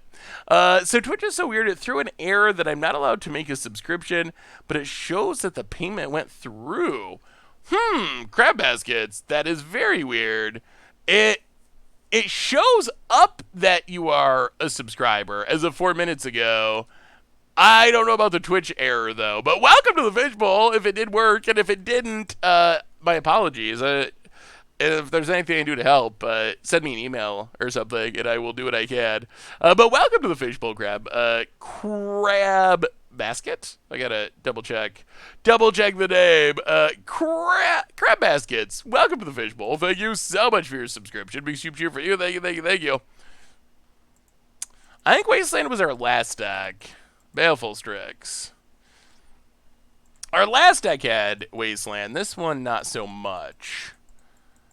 Well, if we resolve Ashiok and they just can't deal with it, who knows? Opponent is drawing so many cards that they'll mill out pretty quick. Yeah, library's just so good. Oh, play a land. Ashiok. Take it up. Exile your stuff. We get a Venser. Venser's sweet. Pass the turn. Yeah, we don't have a strip mine or anything like that. Let me see, Cherry Magnolia. We have a new donation for Bodet. Land. Chaos Engineer, $10 donation. If you're working overtime, you should get some overtime pay. Well, it's hard to even consider it work because I love playing Magic and I love hanging out with all of you. But Chaos Engineer, definitely appreciate it. The $10 donation. Thank you so much. About it. Get again. Oh, also, you probably noticed, I don't know if you noticed this on the site or not, a new feature. Not a very super exciting one, but I will show you. Let's play a Theomancer and Demonic Tutor for... Yeah, we're just doing it. We're getting the Kobolas. Pass the turn. So there was a couple of things people emailed about with decks having offensive names, and we had like an automatic filter that's supposed to catch stuff. But if something slips through, there's a report deck name option on the site now. So, all right, we get a snake. Blue-red control. Rial's definitely a super sweet card. I mean, that looks pretty powerful. Rial, if it sticks out, generates an insane amount of value. Some good planeswalkers, good removal. That looks super fun. Cherry Magnolia, I like it.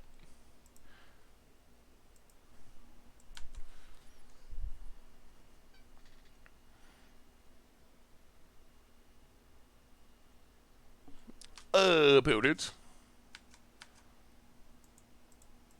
Passing. Leaving up mana, eh?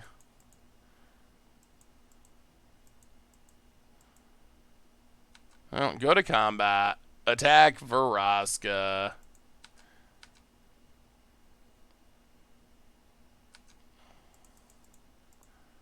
Swamp. I mean, we're going to go. They're leaving. This is going to not work, is it? All right. Well, we got to go for it. We can't not do anything. We're losing to Library of Alexandria. So if we do nothing, we just lose to our opponent drawing their deck. All right. So opponent did have a counter, a remand. I'll pass the turn. I would say Library of Alexandria, I think it ranks, I would probably rank it ahead of, it might be ahead of Ancestral. It's very close to Ancestral. Behind Black Lotus and Soul Ring, probably. It's definitely in the Power 9 range of cards as far as power level. One of the cards you want to open most. As far as how good it is in a cube draft, I think it's in that like tip-top tier group. But you have to have 7 cards in hand. Yeah, I mean that's kind of technically a drawback, but as you've seen, our opponent has just drawn an extra card for free every turn of the game. It's not actually, well, and now they hit a Vendilion Clique because they've drawn 9 more cards than us. For 0 mana. We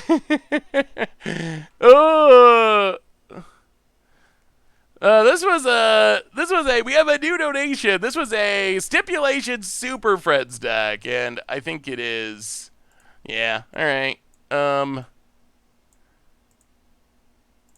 Is there even any point? We can't even do any. Yeah, this is, I don't know if we have any shot of winning this one. We have a new donation from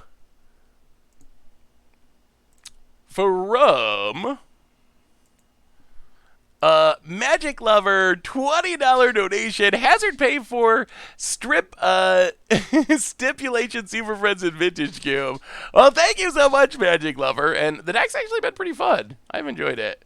Well, our opponent gets to kill our stuff. They have, yeah. I don't think there's. I think we're on a pretty much a 0%er here, knowing our deck. They clicked away our Nicole Bolas that they couldn't deal with. Yeah, Soul Ring is the best card, I would say. That would be my pick. Soul Ring is better than Black Lotus. And Black Lotus is probably the second best card. Soul Ring, Black Lotus, and then you're in the, like, Moxen Ancestral range. And then I think Library of Alexandria is probably in that group, too, somewhere. Quirtup Gaming, welcome to the Fishbowl for the second month. Thank you for your subscription. Big super cheer for you. Thank you, thank you, thank you. Bono gets in. It's us.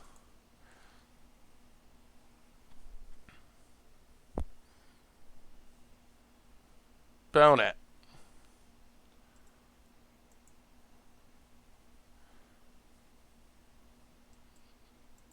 Ninjutsu's Shinobi. Yeah, we're not going to let our opponent see more of our deck.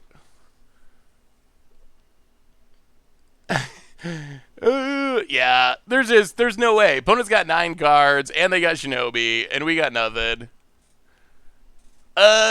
Okay. So.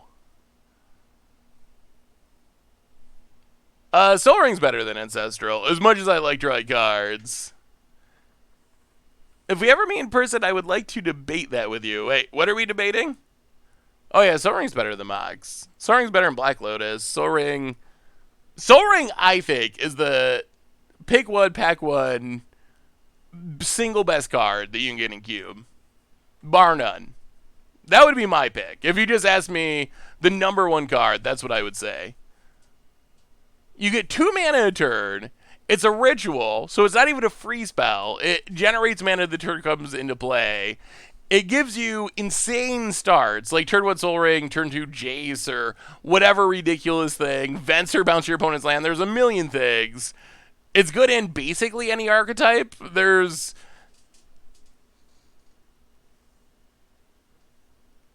Well, I mean, I think we're talking Cube Draft. I'm talking about Cube Draft. I mean, in like Vintage or whatever, when you maybe that's different, but I think in Cube Draft in specific, Soul Ring is. I think actually I would argue that would actually be true of Commander as well. I think it's very funny because in Commander, Black Lotus, Moxen are all banned, but I would say that in Commander, Soul Ring is more powerful than Black Lotus. What do you do with, you play Black Lotus, you like sack it, play your, I don't know, Solemn on turn 2 or something. I think that it's way more powerful to, the Soul Ring is way more powerful in that format. Oh, thank you, Game Trade, so much for the huge bit donation. Thank you, thank you, thank you. That is spectacular. I still think Soul Ring should be banning Commander.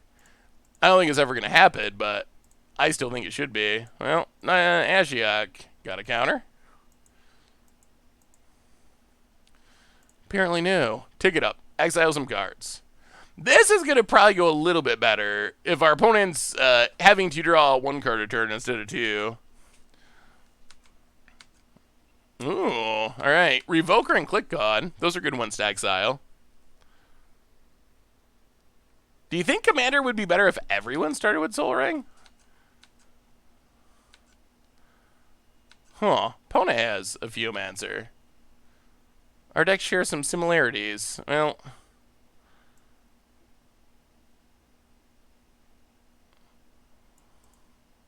Huh. Let's thirst for knowledge. Discard.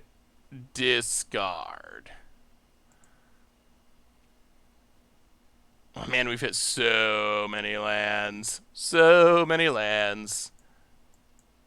Take a Ashiok.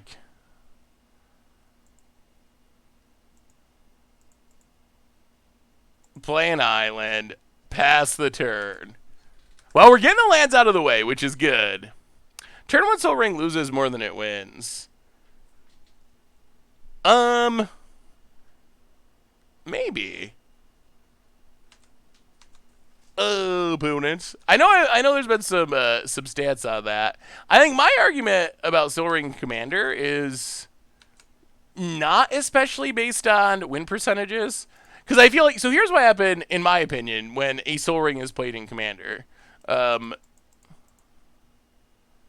Keep exiling stuff.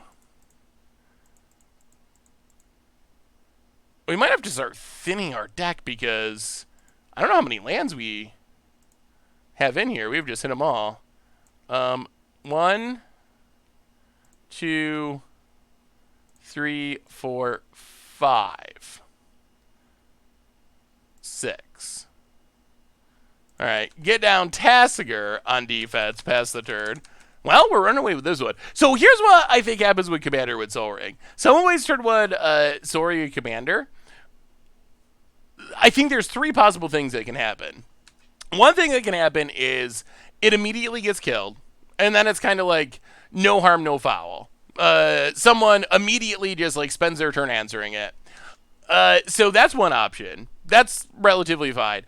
Option 2 is the person with Soul Ring just runs away with the game, which I don't think wow, the lands, which I don't think is a especially great option. Oh, Vraska.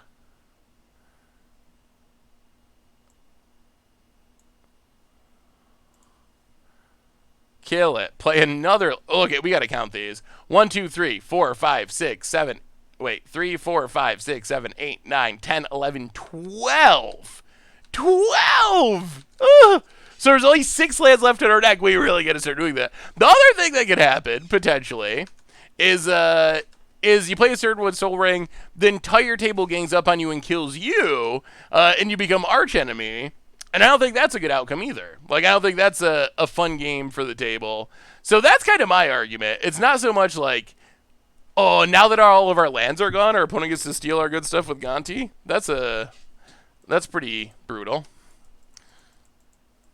Yawgmoth.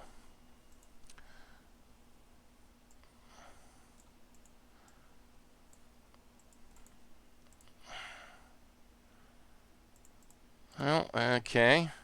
You know our opponent's going to have, they stole our Nicole Bolas or something. It's almost assured that this Gonti is going to be insane.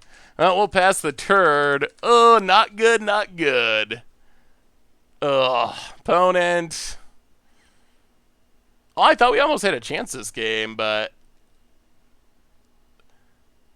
the flood has been extremely real.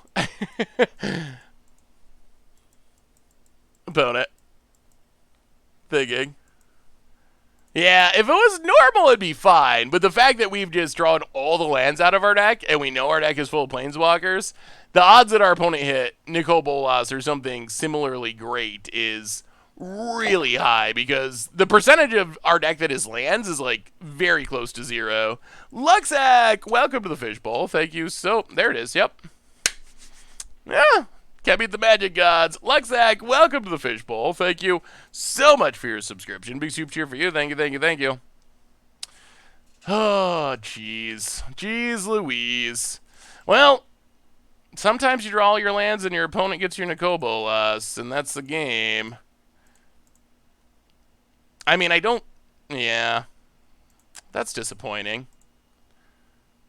Sad times. Sad, sad times. Play a Videomancer. Play a land. Like, literally, we don't have lands left in our deck. We literally do not. 1, 2, 3, 4, 5, 6. So we have 5 lands. We drew so many in the top half of our deck. It's really insane. And now our opponent has our Nicole Bolas, which... what do we... We're out of cards again. Our opponent's got our best Planeswalker. Well, we went 2-1, which is not bad. Gonti's good in a matchup like this. I think Gonti is relatively... It really depends. It's good in a fair matchup. Doubly good if your opponent has drawn all the lands in their deck, so you know you're hitting action. Unfair matchups, not so much. Opponent, tapping lands. Cute. Elder Gargaroth. Probably actually going to be good here since, you know. Mox Diamond. That's not a good card. We will draw a card. Also not super helpful. Well, I guess we Tassiger.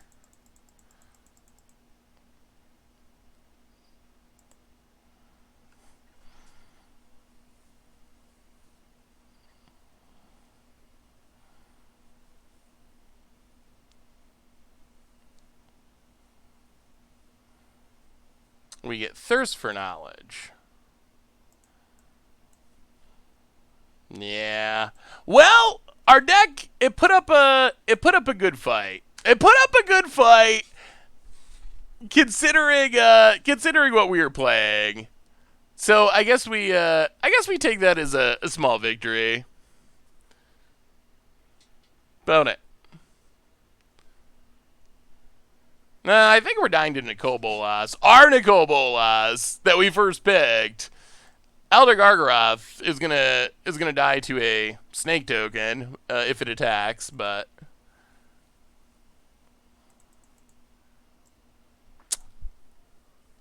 opponent.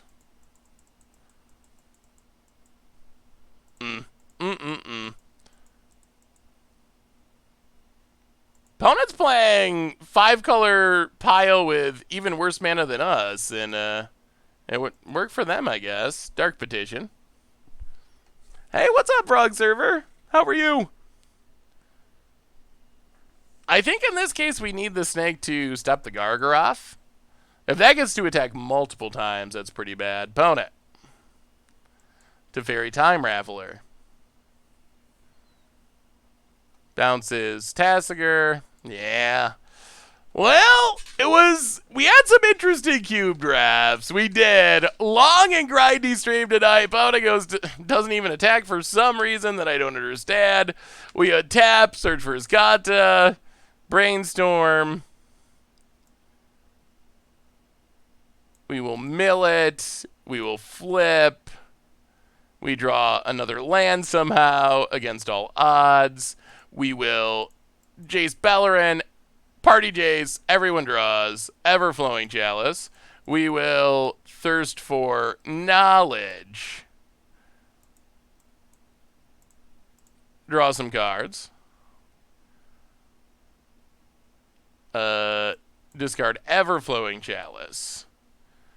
We will Demonic. How do we beat a Bolas? Is it possible? Demonic Tutor.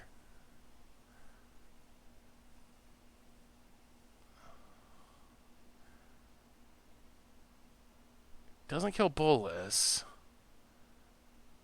I'll take Mastermind's Acquisition.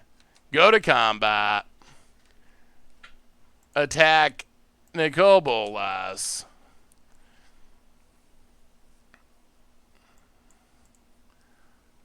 Opponent blocks, trades. Well, we get to Toxic Deluge. For 6. Swamp Tassiger.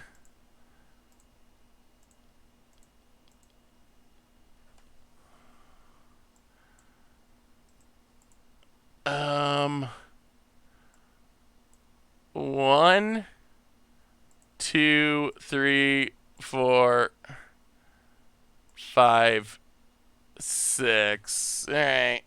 Tassiger. Go. I mean, that was a good turn, but our opponent's got our Bolas still. That's still the issue. That is still exactly the issue. Opponent.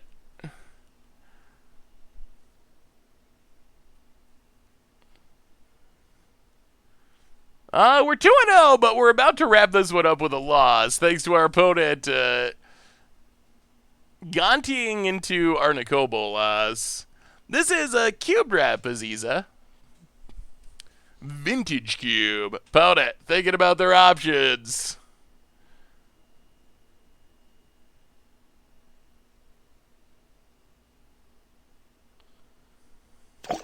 Nicobolas. Yeah, draws more cards. Well, at least since we drew all of our lands, we can exile them to our Nicobolas that our opponent has. Tijuana Joe! Welcome to the Fishbowl. Thank you so much for your subscription. Big soup cheer for you. Thank you, thank you, thank you. I don't think so. Milling them would be probably... That would be the best outcome, but...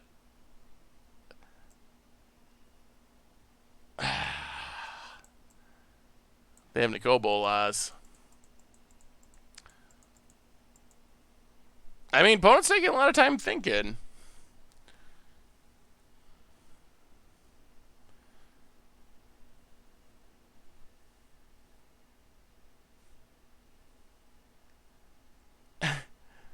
Patrick Ruffus. All right, opponent has Baleful Strix, so some defense for our Tasigur.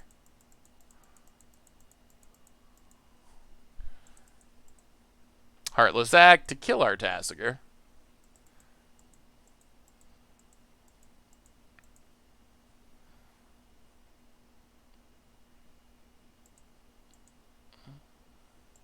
Opponent passes. Well, draw a card.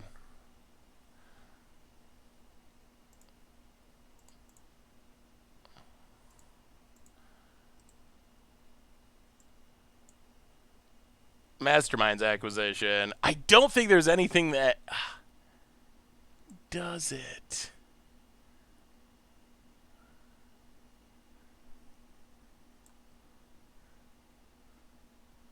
Oh, actually, all right. That might be our best bet. Colligan's Command.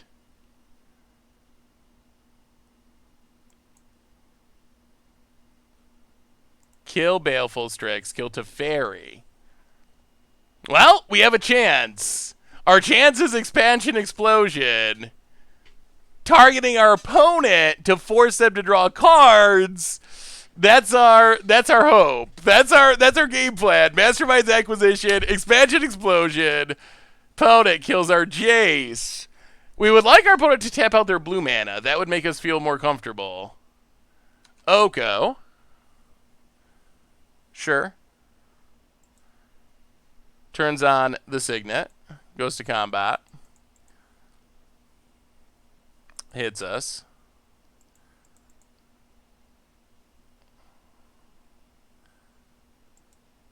Yeah.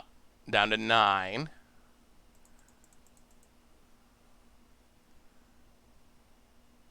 Thief of Sanity. Well. Vampire Tutor. Doesn't really matter. Alright, this is it. Do they have a counter? Red. Red. Blue, blue. 1, 2, 3, 4, 5. Explosion. You. Moment of truth. Do we steal it? With our sideboard tutoring.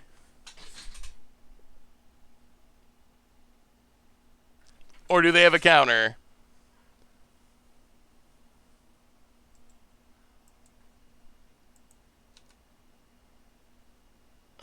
They do have a counter.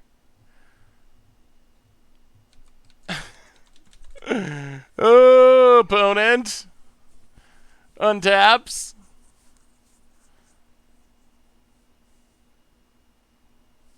Makes a food.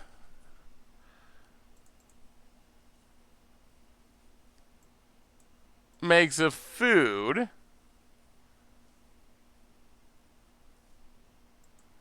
Goes to combat.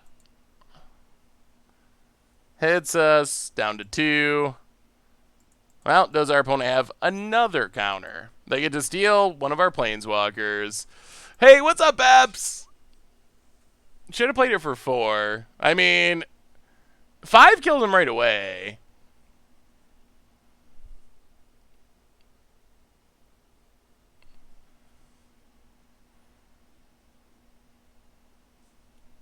I mean, we're dead. Yeah. I mean, it all comes down to just this. This is the entire game. Opponent's looking at our cards. Nothing easy in this matchup. Trying to decide which of our two planeswalkers to take. I mean, all it is do you have a counter or not? That's it. You don't got to think about it. That is the entirety of this game. Or I guess a discard spell or something. Opponent plays a Liliana. Sure.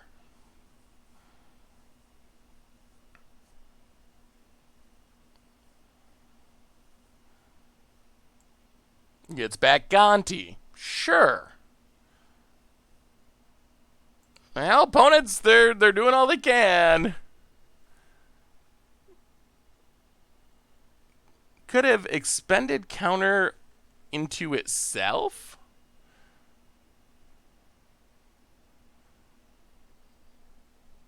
Yeah, we still have a card in our deck, so we don't got to do it on our upkeep necessarily.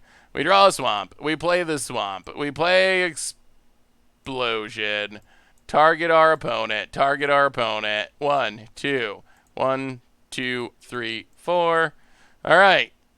Oh, we need to tap a blue mana. All right, opponent. Do you have a counter?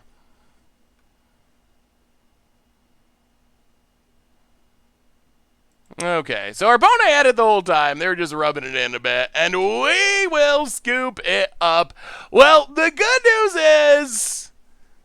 news is we went 2-1 with stipulation super Freds, and losing at the end, disappointing, but if you had asked me going into it, I was thinking 0-3 was a pretty realistic possibility with this deck. So we'll take it overall. On that note, it's been a super long stream, everyone. So I think that's going to bring us to the end for tonight. So reminders, we'll be back on Monday for our next stream. See what the bannings are in Historic and Pioneer and Modern and all those formats. Hopefully play some new constructed formats with a new ban list. 2-1 record, we'll definitely take it. Replay YouTube, that's where you'd find all the old streams. Normal YouTube, tons of stuff going up on there. Commander Clash season starts tomorrow. Some Historic for Much Brew this weekend. Standard for Budget Magic. Keep an eye out for all that stuff. And one more reminder that our sponsor tonight is Card Kingdom. And if you need some magical cards, you get it from over at cardkingdom.com. Even get a free Scoop Soldier sticker. They got M21 in stock now. So thank you to Card Kingdom for supporting the stream. Most importantly, thank you to all of you. Y'all are amazing. I love y'all. Thanks for hanging out. Cube drafting. We'll be back with Constructed next week. Have a wonderful weekend. I love y'all. And yeah, I'll see you on Monday.